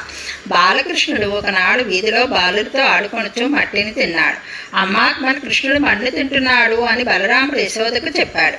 కృష్ణుని మేలు కోరిన యశోద కృష్ణుని చేయి పట్టుకొని, ఏమి అల్లరి కృష్ణ, మాట వినవు, ఎందుకు మన్ను తిన్నావు అని అంటూ కోపంగా కృష్ణుడి వంక చూసింది. కృష్ణుడు భయంతో వణికిపోతూ, అమ్మా, నీవు కమ్మగా వెండ పెడుతుంటే మన్నెందుకు తింటాను, వాళ్ళంతా అబద్ధాలు చెప్తున్నారమ్మా అని దబాయిస్తున్న కృష్ణుని చూసి యశోద, ఏది నీ నోరు తెరు చూస్తాను అని అన్నది. అప్పుడు కృష్ణుడు, అమ్మా, మన్ను తినంగనే శిశువనో యా కొంటినో వెర్రినో నమ్మంజూడకు వీరి మాటలు మది నన్నీవు కొట్టంగా వీరి మార్గంపు ఘటించి చెప్పెదరు కాదేని మది యాసంగంధమాఘ్రాణము చేసి నా వచనములు తప్పైన దండింపవే అని అంటూ కృష్ణయ్య నోరు తెరిచి చూపగా యశోద ఆశ్చర్యమును చెందినది. సర్వేశ్వరుడే లోకమును అనుగ్రహించుటకు ఆకారమున మనుజుబాలుడైనాడు. అతని ఐశ్వర్యం అతన్ని వదిలి ఉండదు కనుక నోరు తెరవగానే కృష్ణుని అనుగ్రహంచే తల్లికి విశ్వమంతయు దర్శనమైంది. ఆ నోటిలో విశ్వమతో రేపల్లె కూడా కనిపించింది. రేపల్లెలో తాను కృష్ణుడు కూడా కనిపించారు. బాలుడు అతని నోటిలో విశ్వము. ఏమిటిది? సత్యమా లేక స్వప్నమా లేక భగవానుని విచిత్ర శక్తి ప్రభావమా, మోహమా? ఏమో నాకేమీ తోచుటలేదు. విశ్వమంతయును తన వశమనందు కల సర్వేశ్వరుడే ఇతడు. నేను, నా భర్త, నా కుమారుడు, నా గోవులు అని అతని ఆధీనమనందు ఉన్న మాయిచే కలిగినది. ఇది అంతయు అజ్ఞానము. పరమాత్మ అనుగ్రహముచే ఇది తొలగును అని తత్వజ్ఞానం కలిగినదే ఆ బాలుని సకల లోకేశ్వరునిగా గుర్తించింది. అంతే దర్శనం ఆగిపోయినది. సర్వేశ్వరుని మాయ ఆమెను ఆవరించింది. ఆమెలో మరలా పుత్ర ప్రేమ కలిగినది. దీనిలోని అంతరార్థం ఏమిటంటే, కృష్ణుడు మట్టి తినినాడు, ఏమి ఆపద కలుగునో అని ప్రేమచే భీతి చెందినది యశోద. భగవంతుని క్షేమమునకై ఆరాటం కలగగానే భగవానుడు తనకు ఏమీ భయము లేదని విశ్వరూపమును చూపి ఆమె భయమును తొలగించినాడు. భగవంతుడు మనల్ని రక్షించువాడు అన్న భావన కలవారికి భగవాని దర్శనము సులభముగా లభించదు. ప్రేమచే భగవాను తాము రక్షించవలను అని ప్రయత్నించే వాళ్లకు భగవానుడు తానే తన దర్శనమును కలుగుతాను. యశోద పుత్ర ప్రేమకు పరమాత్మ యశోదకు తన విశ్వరూపమును దర్శింపచేసినాడు. శ్రీకృష్ణుని ఉలూకల బంధన వృత్తాంతం గురించి తెలుసుకుందాం. నందరాణి యశోద కన్నయ్య చిలిచేష్టం తలుచుకుంటూ కన్నయ్యకి ఎంతో ఇష్టమైన వెన్న తీస్తుంది. అంతలోనే కృష్ణయ్య తానే వచ్చాడు. అమ్మ చిలుకుతున్న కవం పట్టుకున్నాడు. యశోదమ్మ కృష్ణయ్యను ఒడిలో పెట్టుకొని పాలిస్తూ ఆనందాన్ని అనుభవిస్తుంది. ఇంతలో పొయ్యి మీద పెట్టిన పాలు పొంగిపోతుంటే కృష్ణయ్యను ఒడిలో నుంచి దించి పొయ్యి దగ్గరికి వెళ్ళింది. కోపం వచ్చిన కృష్ణయ్య తనపై ప్రేమకు అడ్డు వచ్చే కర్మలను చేయవలసిన అవసరం లేకుండా పెరుగు కొండను కొరతలు కొట్టాడు. దొరికినంత వెన్న తిని కొంత వెన్నను చేత్తో పట్టుకొని పెరటిలో ఉన్న కర్రరోలుపై ఎక్కి కోతికి వెన్న తినిపిస్తూ కనిపించాడు. తన బిడ్డ అల్లరి రోజు రోజుకు ఎక్కువైపోతుందని తలచి అన్నయ్యను దారిలో పెట్టాలంటే దండించడమే తగిన పని అనుకొని కర్ర తీసుకుని కృష్ణుని వైపుకు రాసాగింది. శ్రీకృష్ణుడు భయం నటిస్తూ చెంగున దూకి పరిగెట్టడం ప్రారంభించాడు. ఆమె కూడా పంతంతో పట్టుకోవాలని పరుగులు పెడుతుంది. యశోదమ్మ ఆయాసపడిపోతుంది. కొప్పులో పూలు జారిపోతున్నాయి. ఒళ్ళంతా చెమటలు పట్టేస్తున్నాయి. అయినా కృష్ణయ్య చేతికి చిక్కటం లేదు. చివరికి అమ్మపై జాలి కలిగిన 3 సంవత్సరాల కృష్ణయ్య అమ్మ చేతికి పట్టుబడ్డాడు. అందమైన శ్రీకృష్ణుని ముఖము చూసి, కన్నయ్య నిన్ను కొట్టలేను గాని కట్టేస్తాను అని తాడుతో బొజ్జకు కలిపి చుడితే కృష్ణయ్య బొజ్జకు 2 అంగుళాల తాడు తక్కువ అవుతుంది. ఇంటిలోని తాళ్లన్నీ తెచ్చి ముడులు వేసిన ఆ చిన్ని బొజ్జకు తిరిగి వచ్చటలేదు. మరలా 2 అంగుళాల తాడు తక్కువ అవుతుంది. ఇదంతా చూస్తున్న యశోదమ్మ గోపికలు కూడా ఆశ్చర్యపోతున్నారు. నిన్ను కట్టుట నా వల్ల కాదురా అని తన ప్రయత్నం విరమించుకోగానే భక్తవత్సలుడైన పరమాత్మ అమ్మ ప్రేమకు కట్టుబడ్డాడు. ఈ ఘట్టాన్ని దామోదర లీల అంటారు. దీని అంతరార్థం గురించి తెలుసుకుందాము. యశోదమ్మ పనికిరాని త్రాడుముక్కలను కలిపి కట్టింది. ఇది అనన్య భక్తి. ఈ భక్తి పరమాత్మ మీదే ఉండాలి, కానీ ఇతర ప్రయోజనాలను ఫలాలను ఆశించి ఉండరాదు. ఏ ప్రయోజనాన్ని ఫలాన్ని కోరకనే పరమాత్మను ప్రేమించి స్మరించవలెను. అట్టి స్మరణలే త్రాడుముక్కలు. స్మరణలన్నీ పరమాత్మ గురించే సాగాలి తప్ప తాను పొందే ఫలాలను గురించి సాగకూడదు. ఇటువంటి అనన్య భక్తికి పరమాత్మే లొంగి తానే తనను కట్టించుకొను. యోగులకు జ్ఞానులకు చిక్కని పరమాత్మ భక్తి అనే తాడుకు చిక్కుతాడు, మన చేతి మనిషి అయిపోతాడు అనే దివ్య సందేశాన్ని తెలిపేదే ఈ ఉలూఖల బంధన వృత్తాంతము. యమళ అర్జున భంజనం. యమళ అనగా 2, అర్జున అంటే మధ్య చెట్లని అర్థం. యశోదమ్మ కృష్ణయ్య అల్లరిని తట్టుకోలేక కృష్ణయ్యను దండించాల్సిందే అనే స్థిర నిర్ణయానికి వచ్చింది. ఇంటిలోని తాళ్లతో కన్నయ్యను రోటికి కట్టేసింది. ఆయన విడిపించుకోవడం చేత కాని వాడిలా నటిస్తూ ఏడుస్తూ కూర్చున్నాడు. లోకాలన్నింటినీ కట్టగలిగిన పరమాత్మ అమ్మ ప్రేమకు కట్టుబడినాడు. బ్రహ్మ రుద్రులకు నిత్యానపాని అని సిరికి గాని లభించినంత అదృష్టం యశోదమ్మకు లభించింది. ఆమె ఎంత అదృష్టవంతురాలో కదా. కొడుక్కి శిక్ష వేశాను కదా అనుకుని అమ్మ తన పనిలోకి తాను నిమగ్నమైంది. అప్పుడే ఆశ్చర్యకరమైన ఒక లీల ప్రారంభమైంది. ఆ ఇంటి ప్రాంగణంలో 2 మద్ది చెట్లు పెరిగిపోయి ఉన్నాయి. రోలుకు కట్టుబడిన కన్నయ్య నెమ్మదిగా రోలుని ఈడ్చుకుంటూ పాకుతూ వచ్చేస్తున్నాడు. ఆ 2 మద్ది చెట్ల మధ్య నుంచి పిల్లవాడు అటువైపు వెళ్లిపోయాడు. ఏడుస్తున్న రోలు అడ్డం తిరిగి 2 మద్ది చెట్లకు అడ్డుపడింది. కన్నయ్య రోలుని ముందుకు లాగాడు. ఆ 2 మద్ది చెట్లు పెడపెడామనే ధ్వనులతో పక్కకు పడిపోయాయి. ఆ 2 వృక్షాల నుంచి మహాపురుషులు ఆవిర్భవించారు. వారిద్దరూ కుబేరుని కుమారులైన నలకోవరు మణికిరువులనే యక్షులు. వారు ఒక రోజు సురాపానం సేవించి 2 గంధర్వకాంతలతో వివస్త్రలై కలిసి గంగా తరంగాల్లో విహరిస్తున్నారు. అప్పుడే నారద మహర్షి ఆకాశ మార్గంన అటుగా పయనిస్తున్నారు. నారదుడిని చూసిన గంధర్వకాంతలు ఒలువలు ధరించి నమస్కరించి చెట్టు చాటుకు వెళ్లారు. వీరు నారదుని ఆగమనాన్ని లక్ష్య పెట్టక దిశమలులతో గంగా తరంగాలలో క్రీడిస్తూనే ఉన్నారు. అది చూసి నారదుడు, వీరు మదోన్మత్తులై కన్నులు గానక సంచరిస్తున్నారు అని, వీరి కొవ్వు కరిగిస్తే తప్ప మంచివారితో కలవలేరని, మీరు భూలోకంలో 100 దివ్య సంవత్సరాలు మధ్య చెట్లై ఉందురుగాక అని శపించారు. అప్పుడు వీరు క్షమించమని మహర్షి పాదాలపై పడి వేడుకున్నారు. అప్పుడు మహర్షి, ఆ భగవానుడు శ్రీకృష్ణుడిగా పుట్టినప్పుడు ఆ మహానుభావుని దివ్య పాద స్పర్శ వల్ల మీరు శాప విముక్తులవుతారు అని అనుగ్రహించాడు నారదుడు. శాప విముక్తులైన కుబేరుని కుమారులు ఆ కృష్ణయ్యను చూసి నమస్కరించి స్తోత్రం చేశారు. ఈ లీలలో అంతరార్థము కృష్ణయ్య రోలు కట్టుబడి ఉండడం సౌలభ్యం, చెట్లకు శాప విమోచనం కలిగించుట పరత్వం, తర్వాత చిన్నవారైనా పెద్దవారైనా మూర్తి భేదం కానీ తత్వభేదం ఉండదు అని ఈ లీలలోని అంతరార్థం. కృష్ణుని లీలలలోని వత్సాసురుడు కపిత్తాసురుడు సంహారం గురించి తెలుసుకుందాం. యమునా తీరమున ఒక పెద్ద వెలగ చెట్టు, దాని నిండా పండ్లు ఉండేవి. దూడలను మేపుకున్నట్టుకు తీసుకుని పోయి ఆ చెట్టు క్రింద బలరామకృష్ణులు కూర్చున్నారు.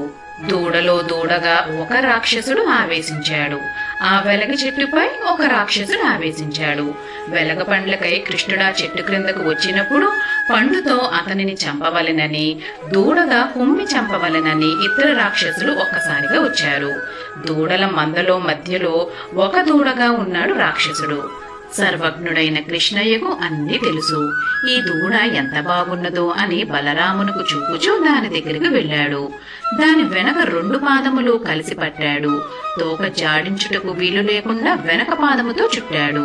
పైకి లేవనెత్తి గిరగిరా త్రిప్పి ఆ వెలగ చెట్టుపైకి విసిరాడు. పెద్ద పెద్ద పండ్లన్నీ కింద పడిపోయాయి. కపిత వృక్షమును ఆవేశించి ఉన్న రాక్షసుడు ఈ వత్సాసురునితో నేలకూలాడు. వత్సాసురుడు కపిత్తాసురుడు కూడా నేల మీద పడిపోయారు. గోపబాలురు శభాష్ అని కృష్ణయ్యని ప్రశంసించారు. దేవతలు సంతోషించి పుష్పవర్షము కురిపించారు. ఇందులోని అంతరార్థం ఏమిటి అంటే, దూడగా వచ్చినవాడు వత్సాసురుడు, వెలగ వృక్షమును ఆవేశించినవాడు కపిత్తాసురుడు. వత్సాసురుడు రుచి, వెలగపండు వాసన. మనము అజ్ఞానము చే ఎన్నో కర్మలు చేస్తుంటాము. శరీరం వదిలినా మళ్ళీ ఇంకో జన్మ ఎత్తినా పూర్వజన్మ వాసనలు పోవు. అలా వాసనలతో మరల అవే తప్పులు చేస్తూ భగవంతునికి దూరమై మరలా పునరపి మరణం పునరపి జననంతో మళ్ళీ పుడుతూ చేస్తూ ఉంటాము. సుఖదుఖాలు అనుభవిస్తూ ఉంటాము. ఈ భూమి మీదే ఉంటాము. భగవంతుని పాదాల వద్దకు చేరము. దూడకు ప్రతి వస్తువు రుచి చూడాలని కోరుకుంటుంది. అందుకని దాని మూతికి బుట్ట కడతారు.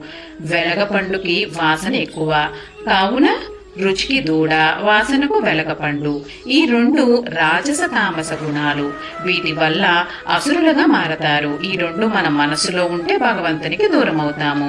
కృష్ణుడు తనని ప్రేమించిన వారిని ప్రమాదంలో పడేయకుండా తానే వాటిని అంతం చేస్తాడు. అసుర భావాలు తొలగించటానికి మనం వేరే ప్రయత్నం చేయనక్కర్లేదు. మనసారా భగవంతుణ్ణి ప్రేమించి ఆయన చెంతన ఉంటే చాలు. భక్తుల యొక్క యోగక్షేమాలు తానే చూసుకుంటాడు అనే దానికి ఉదాహరణ ఈ వత్సాసురుడు కపిత్తాసురుడు సంహారం వృత్తాంతము. బకాసుని వధ గురించి తెలుసుకుందామా మరి? శ్రీకృష్ణుడు గోపబాలులతో కలిసి అందరూ వారి వారి దూడలను తీసుకొని యమునా నది తీరానికి చేరి వారు నీరు త్రాగి దూడలకు కూడా నీరు త్రాగించి నిలిచి ఉండగా అక్కడ ఒక పెద్ద కొంగను చూశారు. అది ఎవరో కాదు, కొంగ రూపంలో దాల్చిన బకుడు అనే రాక్షసుడు. కృష్ణుని వధించుటకై అక్కడ వేచి ఉన్నాడు. తన తుండమును చాపి కృష్ణుని వధించుటకై వేచి ఉన్నాడు. కృష్ణుని వైపు తన తుండమును చాచి తను చెంచుకుటములతో ఇముడ్చుకొని మింగివేసింది. అక్కడ ఉన్న గోపబాలురు అది చూసి నిశ్చేష్టులైనారు. కృష్ణుడు దానిని గొంతు మూలమునకు వెళ్ళి దానిని కాచి వేయుచుండెను. అగ్నివలే గొంతు మండుటచే బకునకు కోపం వచ్చి మింగిన కృష్ణుని బయటకు కక్కి ముక్కుతో పొడవనారంభించగా తన ముక్కు పుట్టుమలతో పొడుచుటకు వచ్చుచున్న ఆ బకుని శ్రీకృష్ణుని తన రెండు చేతులతో పట్టుకొని ఒక గిడ్డి మొక్కను చీల్చినట్టుగా రెండుగా చీల్చివేసెను. కంసునకు మిత్రుడగు బకుడు అంతమందినాడు. బాలురందరూ ఆనందించారు. దేవతలందరూ జయ జయధ్వనులు చేశారు. పుష్పవర్షము కురిపించారు.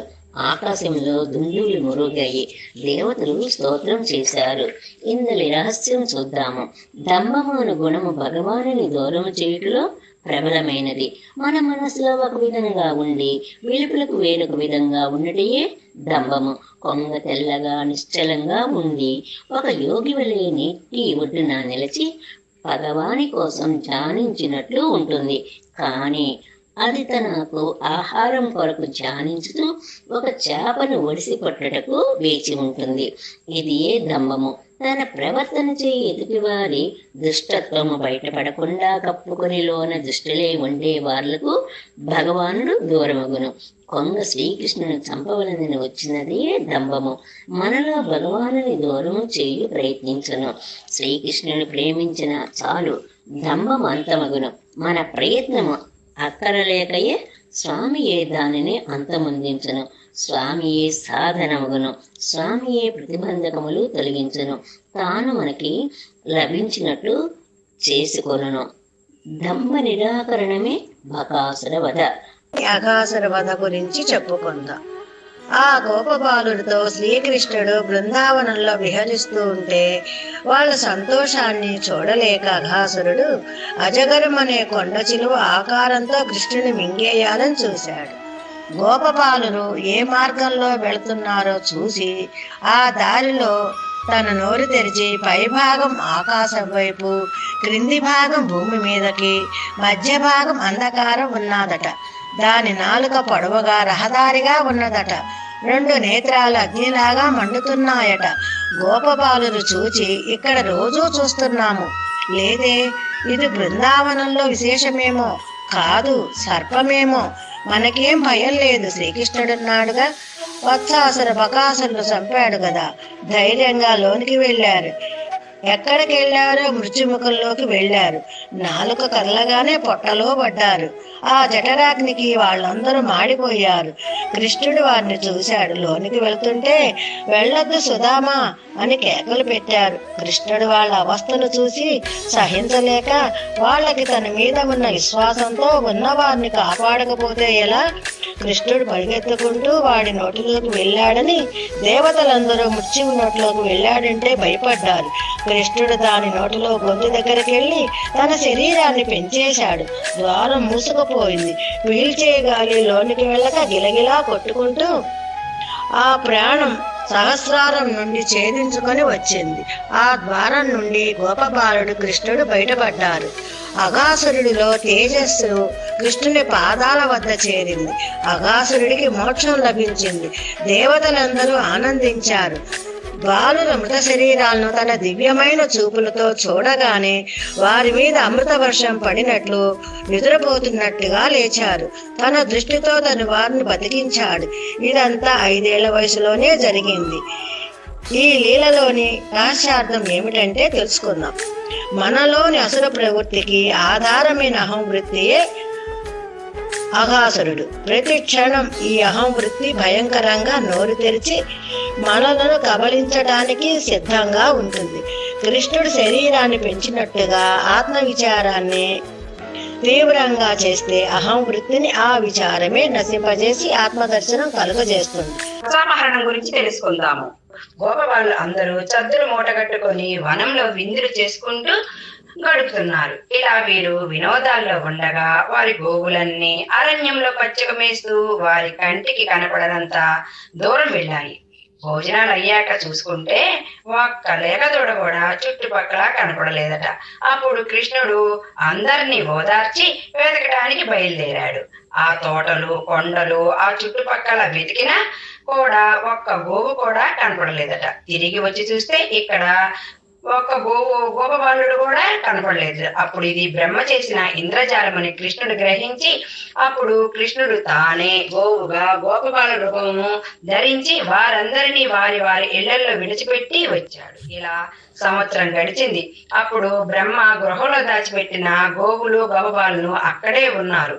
ఆయన వనంలోకి వచ్చి చూస్తే ఇక్కడ అందరూ ఉన్నారు. అప్పుడు బ్రహ్మగారు ఆశ్చర్యపోయి కృష్ణుని మహిమను గ్రహించి తను స్వతంత్రుడు అనే గర్వభావమును వదిలిపెట్టి కృష్ణుడే మహావిష్ణువు అని, ఆ దూడలు గోవులు బాలులు ఆయన స్వరూపమని గ్రహించి బ్రహ్మ వినయంతో తన 4 శిరస్సులపై దాల్చిన కిరీటాలతో కృష్ణుని పాదాలు తాకు వంగి నమస్కరించాడు.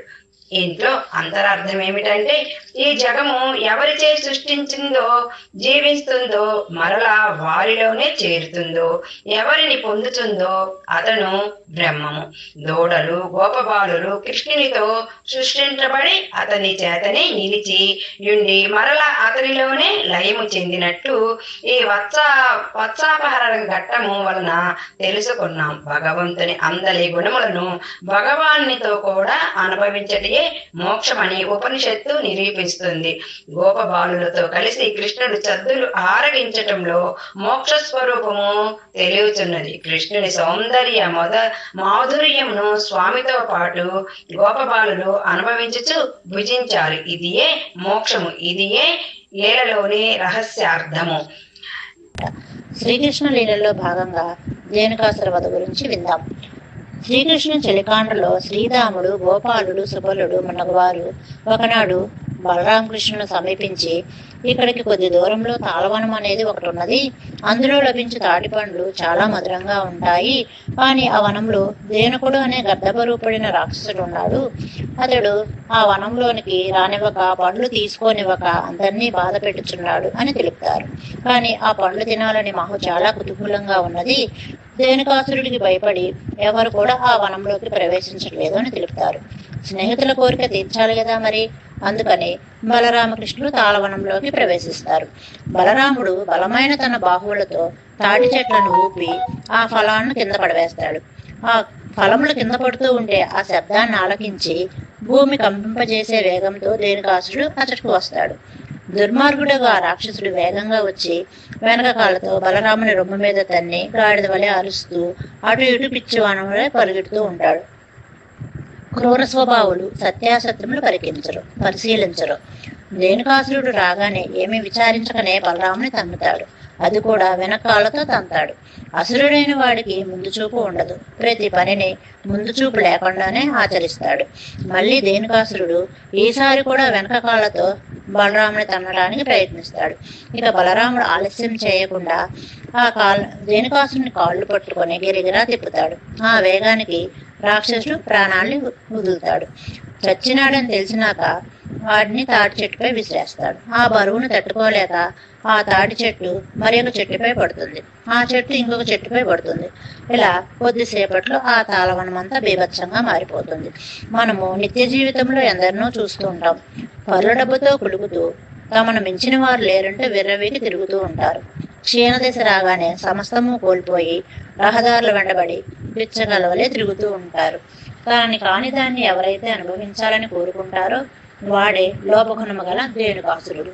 ఇతరుల సొమ్మును ఆశించేవాడు, తాను తినక ఇతరులకు పెట్టగా ఉండేవాడు మరు జన్మలో గాడిదై పుడతాడు. గాడిదలకు తాటిపండు రుచి వాసన ఎరగడు. తాను తినదు, ఇతరులను తినలేదు. ఇట్టి లోపగుణము ఒకటి మాత్రం మహాపురుషుల చేతనే తొలగింపబడను. ఇది తొలగగానే అమృతత్వ సిద్ధి కలుగుతుంది. ఇది ఇందులోని రహస్యాలు. శ్రీకృష్ణుని లీలల గురించి చెప్పుకుందామండి. ఒకనాడు కృష్ణుడు తన స్నేహితులతో కలిసి బలరాముడు తోడు లేకుండా విహారానికి వెళ్ళాడు. ఆటలతో అలసి కొందరు గోపబాలురు ఆ కాళిందిలో నీరు త్రాగుతూనే ప్రాణాలు విడిచారు. అది చూసి కృష్ణుడు తన చల్లని చూపుల అమృతం ప్రసరింపచేసి వారిని జీవింపచేశాడు. ఆ సరస్సులో ఉన్న కాలేయుని విషం కారణంగా నీరు తాగిన మానవులు మరణిస్తున్నారని కృష్ణుడు గ్రహించి ఆ మడుగులోకి దూకి ఆ మహా విష సర్పాన్ని సంహరించటానికి విద్యుత్తుడై అలా దూకుతూనే కాళీయుని వైపు పోబోగా ఆ కాళీయుడు మరింత కోపంతో ఎదురు వచ్చి కృష్ణుణ్ణి చుట్టుకొని బుసలు కొడుతుండగా గోపగణం అంతా అది చూచి భయంతో గోలగోలగా విలపించసాగారు. వారు కూడా మడుగులో పడి ప్రాణాలు వదులుదాము అనుకుంటుండగా అప్పుడు వారి దగ్గరకు బలరాముడు వచ్చి ధైర్యం కలిగించాడు. కృష్ణుడు అరచేతితో కాళీయుని పడగ మీద పిడిగుద్దులు గుద్దగా అది తన కన్నుల నుండి విషం కక్కింది. కృష్ణుడు దాని తోక పట్టి గిరగిరా తిప్పి తిరిగి దాని పడగ మీద నిలబడి హాయిగా నాట్యం చేయించు కాళీ మధురం ప్రారంభించాడు. అప్పుడు కాళీని భార్యలు, నీ స్వభావమును ఎరుగక మా భర్త చేసిన అపరాధాన్ని క్షమించు, ప్రాణాలు పోకుండా నా భర్తను కాపాడుము అని వేడుకొని మేము నీ ఆజ్ఞచే ఎట్లు నడుచుకునవలను ఆజ్ఞాపింపము, అట్లే ఆచరించగలము అని స్తోత్రము చేయగా శిరస్సు బ్రద్దలై మూర్ఛితుడై ఉన్న కాళీని వదిలినాడు. అప్పుడు అతను దీనుడై కృష్ణునికి అంజలి ఘటించి మేము పుట్టుకతోనే పగ అనే స్వభావాన్ని కలిగి ఉన్నాము, దీనిని నీవే పోగొట్టి అనుగ్రహించమని ప్రార్థించెను. భగవానుడు తన భక్తుల ఆర్తి గమనించి కాళీయుని శిక్షించి చూడలేక తన పాదములను అతని శిరస్సుపై లాంఛనముగా ఉంచి కాళీయునితో నీవు గరుడని భయంతో ఈ మడుగులో జీవిస్తున్నావు కదా, ఇక ఆ గరుడతో నీకు భయం లేదు, నా పాదపు గుర్తులు నీ శిరస్సుపై ఉన్నవి కనుక గరుడు నిన్నేమీ చెయ్యలేడు అని అతనిని తన స్వస్థలమైన రమణక ద్వీపమునకు పంపెను. భగవానుడు దుష్టులను హింసించిన వారి ఆర్తిని చూసి వారి తామసత్వము తొలుగునట్లు తన పాద తాడనములచే మర్దించి వారిని లొంగ తీసుకుని తన పాదస్మరణ సాగునట్లు అనుగ్రహించును. కనుక ఎవరైతే భగవంతుని పాదాలు ఆశ్రయిస్తారో వారిలోని పగ తగ్గి ఈ లోకంలో సుఖముగా జీవింపగలరు, భగవంతుని అనుగ్రహం పొందగలరు అని ఈ లీలలోని రహస్యం అర్థం.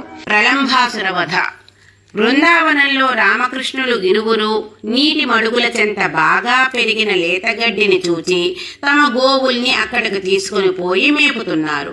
మిగిలిన గోపాలులు కూడా ఆలమందల్ని పచ్చిక మైదానంలో విడిచిపెట్టి ఒక ఆట ఆడుతున్నారు.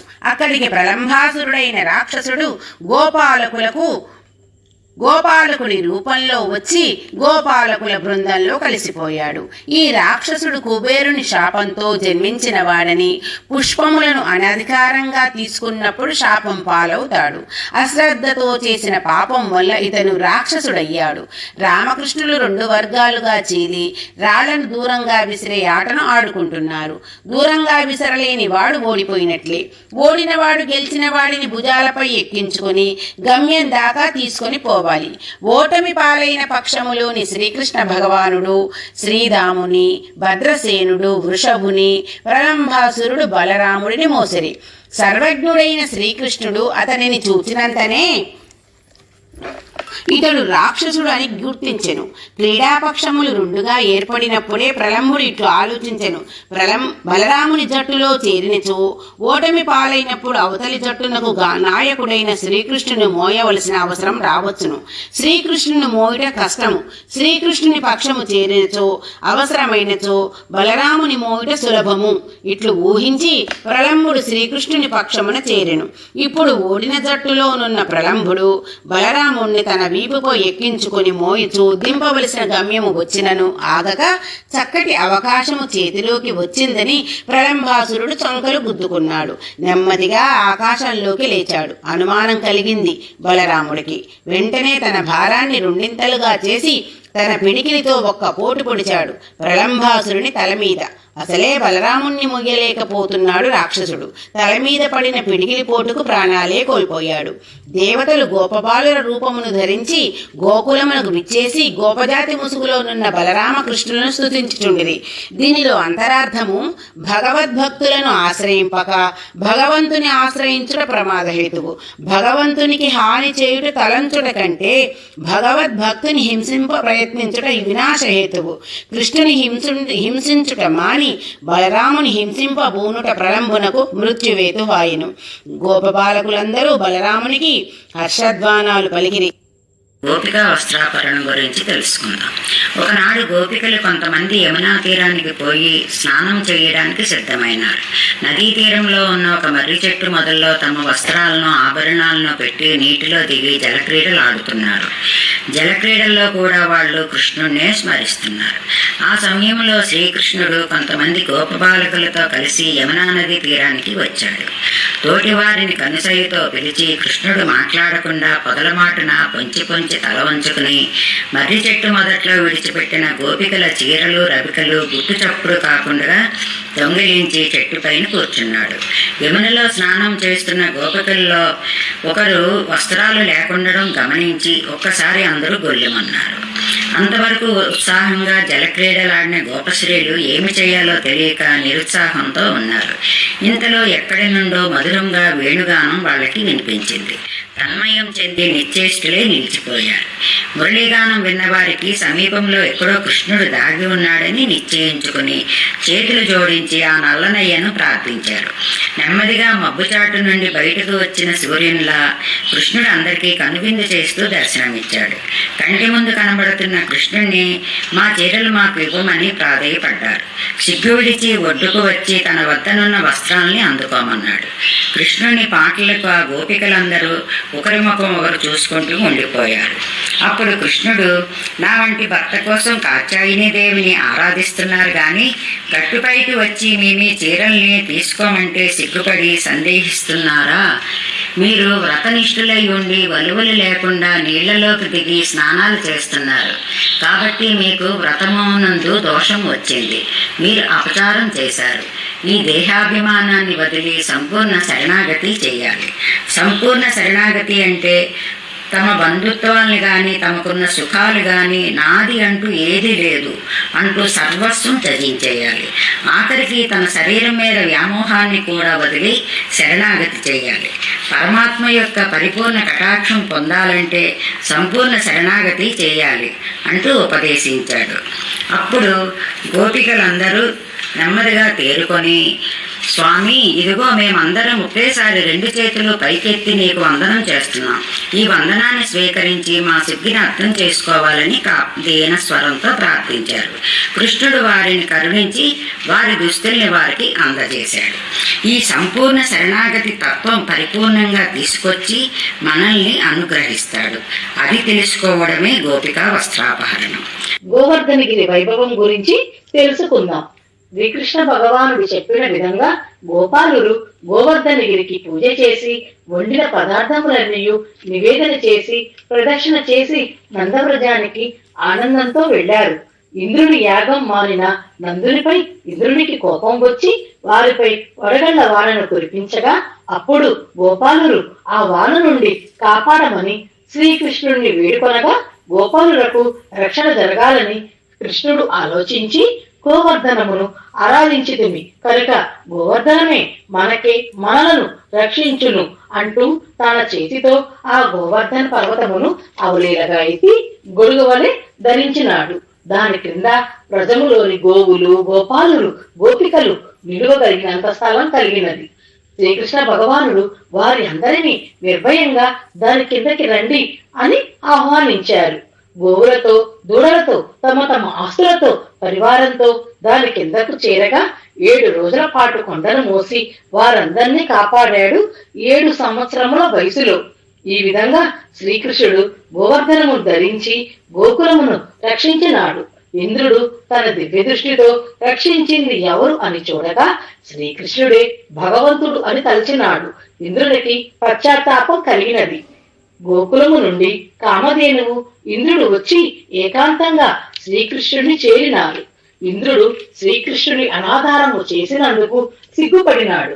ప్రకాశించుచున్న తన కిరీటమును శ్రీకృష్ణుని పాదమున సృష్టించినాడు, నమస్కరించినాడు.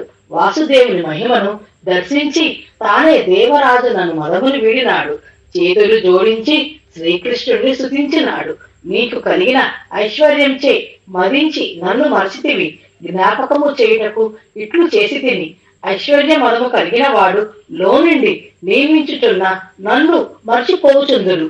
అప్పుడు నేనే వారి సంపద ఐశ్వర్యము చెడగొట్టేదను. అది వారిని అనుగ్రహించుట కొరకే అని కృష్ణయ్య చెప్పి ఇంద్రుని సాగనంపినాడు. 7 రోజులు కొండను మోసి 7 ఏళ్ల వయసులో స్వామి సంపాదించిన దివ్యనామం గోవింద నామము. పరాత్పరుడైన స్వామి మనకే దిగువచ్చి కనపడని వాడు కనబడి తాను శ్రమించి మనకు రక్షణనిచ్చేది సన్నివేశము గోవింద నామముచే గోచరించును. ఈ నామము ఉచ్చరించిన వారి అజ్ఞానము నశించును, ఆపదలు తొలుగును. అందుచే శ్రీకృష్ణ నామములో గోవింద నామము విశిష్టమైనది. శ్రీకృష్ణుడి యొక్క రాసలీలలు దాని గురించి తెలుసుకుందాము. రసము అంటే ఆనందము, సౌందర్యము, సుకుమార భావాలు. లీల అంటే ఆట, వినోదము. కాబట్టి రాసలీల అంటే కృష్ణుడు గోపికలతో కలిసి దివ్యమైన ఆనంద క్రీడ అని అర్థము. రాసలీలను శారీరక నృత్యం కాదు, ఆధ్యాత్మిక సమర్పణగా భావిస్తారు. గోపికల అంటే జీవాత్మలు, కృష్ణుడు అంటే పరమాత్మ. జీవాత్మలు పరమాత్మను సంపూర్ణంగా ఆరాధించినప్పుడు కలిగే ఆనందమయ స్థితి అదే రాసలీల. కృష్ణుడు ప్రతి ఒక్కరి హృదయంలో ఉంటాడు. భక్తుడు ఏకాగ్ర భావంతో ఆయనను పిలిస్తే ఆయన మన దగ్గరే ఉన్నట్టు అనిపిస్తుంది. రాసలీల భక్తికి, పరమాత్మ జీవాత్మ ఏకత్వానికి ప్రతీక. వృందావనంలో ఓ శరదృతువు రాత్రి ఆకాశంలో పౌర్ణమి చంద్రుడు ప్రకాశిస్తున్నాడు. ప్రకృతి అంతా ఆహ్లాదంతో నిండిపోయింది. ఆ సమయంలో యమునా తీరం వద్ద కృష్ణుడు తన మురళిని నెమ్మదిగా వాయించడం మొదలుపెట్టాడు. ఆ మధురమైన స్వరం విన్న గోపికల హృదయాలు ఉప్పొంగిపోయాయి.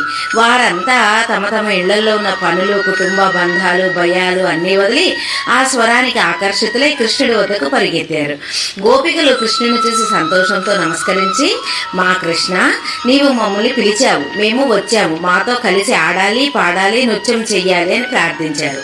కృష్ణుడు చిరునవ్వు నవ్వుతూ వారందరితో కలిసి ఒక రాసమండలం ఏర్పరిచి నృత్యం ప్రారంభించాడు. ఆశ్చర్యం ఏమిటంటే ప్రతి గోపిక పక్కన కృష్ణుడు ఉన్నట్టే అనిపించింది. ప్రతి ఒక్కరికి కృష్ణుడు నా కోసమే ఉన్నాడు, నన్నే ప్రేమిస్తున్నాడు అనే అనుభూతి కలిగింది. అలా ఆ రాత్రి గోపికలు కృష్ణుడు కలిసి రాసలీలలో లీనమయ్యారు. ఆ నృత్యం సాధారణమైన ఆట కాదు, అది భక్తి పరవశం, పరమాత్మ జీవాత్మ ఏకత్వానికి సంకేతం. కృష్ణుడు ఈ రాసలీల ద్వారా ఒక గొప్ప సందేశాన్ని ఇచ్చాడు. నేను ప్రతి భక్తుడి హృదయంలో ఉంటాను. నన్ను నిజమైన ప్రేమతో ఏకాగ్రతతో పిలిచే భక్తుని వద్దకు నేను ఎప్పుడూ ప్రత్యక్షమవుతాను అని. రాసలీల ఆత్మ సమర్పణ, పరమాత్మతో ఏకత్వం అనే దైవిక సత్యాన్ని తెలియజేస్తుంది. కానీ కృష్ణ, ఈ మధురమైన రోజులు శాశ్వతమా? నువ్వు మమ్మల్ని వదిలి వెళ్తావేమన్న భయం మాకుంది అని. కృష్ణుడు అనురాగంగా, మీరు నా దగ్గర నుంచి దూరం అవుతారని ఎలా అనుకుంటున్నారు? నేను మీ హృదయాల్లో ఉన్నాను. మీరు పాలు పితికేటప్పుడు, పాట పాడేటప్పుడు, యమున దగ్గర స్నానం చేసేటప్పుడు ప్రతి క్షణం నేను మీతోనే ఉంటాను. నన్ను చూడాలంటే బయట వెతకవలసిన అవసరం లేదు. మీ గుండె తడిసిన ప్రతి భక్తి కన్నీటి బిందువులో నేను ఉంటాను అని. అప్పుడు గోపికలు, ఆహా కృష్ణ, నువ్వు మమ్మల్ని మోసం చేస్తున్నావేమో అనుకున్నాం, కానీ ఇప్పుడు అర్థమైంది. మనసుల్లో నిన్ను నింపుకుంటే నువ్వు ఎప్పటికీ దూరం కాబోవు అని. కృష్ణుడు వేణువు మళ్ళీ ఊదుతూ, అదే నా రాసలీల రహస్యం, ప్రేమను భక్తిగా మార్చడం, మీ ఆత్మలకు సద్గతి ప్రసాదించడం. శ్రీకృష్ణ లీలలోని శంఖచూడ వధ గురించి తెలుసుకున్నాం. ఒకనాడు బలరామకృష్ణుడు రాత్రివేళ విందెలలో గోవులతో గోపాలితలతో సర్వభూత మనోహరంగా శ్రవణానందకర్మకు చిత్ర విచిత్రములకు నృత్యములతో గానం చేయుచున్నారు. గోపకాంతుల గానంతో పరవశులవుతున్న సమయంలో తలపై శంఖాన్ని పోలిన మణిని ధరించిన శంఖచూడు ఇతడు కుబేరుని అనుచరుడు అక్కడికి వచ్చాను. అతడు సందేహించక వారి మధ్యలో ప్రవేశించి బలరామకృష్ణుడు ఉండగానే కొలతలందరినీ ఉత్తర దిక్కులకు బలాత్కారంగా తీసుకొని పోవచ్చుంటాను. ఉలినాటబడిన గోవుల వలె శంఖచూడు నుంచే లాగి కొనపడిపోతున్న గోపకాంతులు కృష్ణారామ అని ఏడ్చుతూ మొదపెట్టింది. వెంటనే బలశాలకు అన్నదమ్ములు భయపడకూడదు అని నీచులకు శంఖచూడుని సమీపించారు. వీరు దగ్గరకు రాగానే భయంకరమగు నృత్యం చూసి భయపడి అతను పారిపోయాను. అతను శిరస్సు మీద ఉన్న నక్కలను తీసుకొనుటకు శ్రీకృష్ణుడు వాని వెంట పరిగెడి తన పిడికలతో వాని శిరస్సు నేలపడినట్టు కొట్టి శంఖచూడు చంపివేశాను. గోపాలకులను కాపాడి నిలిచిన బలరామునికి వారు చూస్తుండగా ఆ మణిని వసంగాను. శంఖచూడు ఐశ్వర్య మదగర్వముతో గోపస్త్రీలను చెరపడుతుండగా వారు దుఃఖము పొందినారు. వెంటనే వారి ప్రతీకారం చేసుకునే శక్తి కూడా వారికి లేదు. కానీ వారు భగవంతుని నమ్ముకొని భగవంతునిచే ప్రేమింపబడిన వారు అయినచో గర్వాంధులై లోకకంటకులైన వారు భగవానునిచే తప్పక శిక్షించబడుదురు. దాని లోకమున ప్రదర్శించుటే పరమాత్మ అవతార ప్రయోజనము. దయ్యముని నమ్ముకునే వారికి కూడా ఆపదలు కలగక మానవు. కానీ పరమాత్మ తన శరీరము తాను కాపాడుకున్నట్లు తనను నమ్మిన వారిని, ప్రేమించిన వారిని కూడా కాపాడుకున్నాం అన్నది ఈ లీలలోని రహస్యార్థం. శ్రీకృష్ణ లీలలలో చివరిదైన వ్యోమాసురుని వధ గురించి తెలుసుకుందాము. ఒకరోజు గోపబాలుడితో కలిసి శ్రీకృష్ణుడు అడవికి వెళ్ళాడు. అక్కడ పశువుల్ని మేపుతూ ఒక పర్వతం చెంత అందరూ దాగుడు మూతల ఆట ఆరంభించారు. అందులో కొందరు గొర్రెలుగా, కొందరు గొర్రెలు కాచేవారుగా, కొందరు గొర్రెలను దొంగతనం చేసే దొంగలుగా ఏర్పడి వారందరూ తమలో తాము కన్నులు మూసి గంటలాట ఆడసాగారు. అంతలో మయుడు అనే రాక్షసుని పెద్ద కొడుకు వ్యోమాసురుడు గోపాలక రూపం ధరించాడు. వాడు దొంగతనంతో ఆ ఆటలో గొర్రెలుగా నటిస్తున్న గోపబాలుడిని, 4-5 తప్ప మిగిలిన వారందరినీ ఒక పర్వత గుహలోనికి తీసుకువెళ్ళి ఒక పెద్ద బండతో మూసివేశాడు. ఎప్పటి మాదిరిగా అక్కడ ఆటలోకి వచ్చి చేరాడు. సర్వజ్ఞుడైన మాధవుడు అంతా గ్రహించి, ఓరి రాక్షస, నీ గుట్టు పట్టబయలయ్యింది.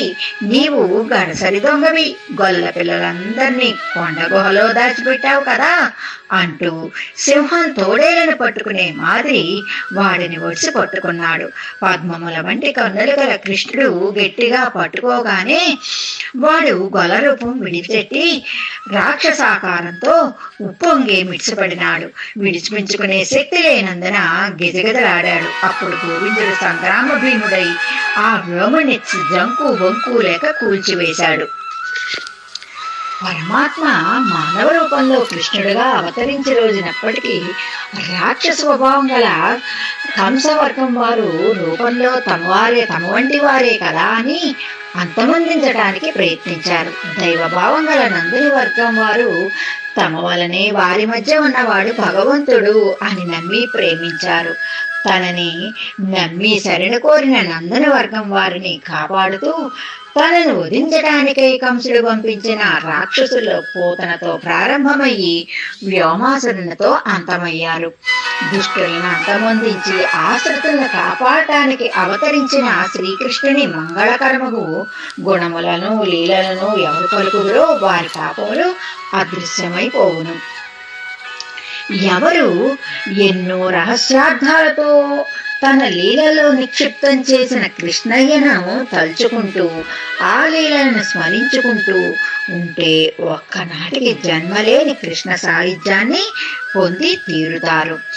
లోకా సమస్త సుఖినో భవంతు, సర్వే జనా సుఖినో భవంతు. జై గోవింద.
पुरोधसां च मुख्यं मां विद्धि पार्थ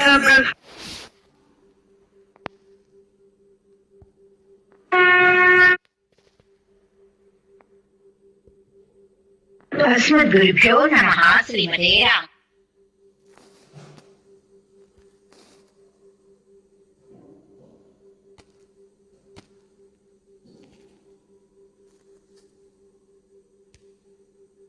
ఉత్తరార్థము కృష్ణుని రోజులు కట్టుబడి ఉండడం సౌలభ్యం.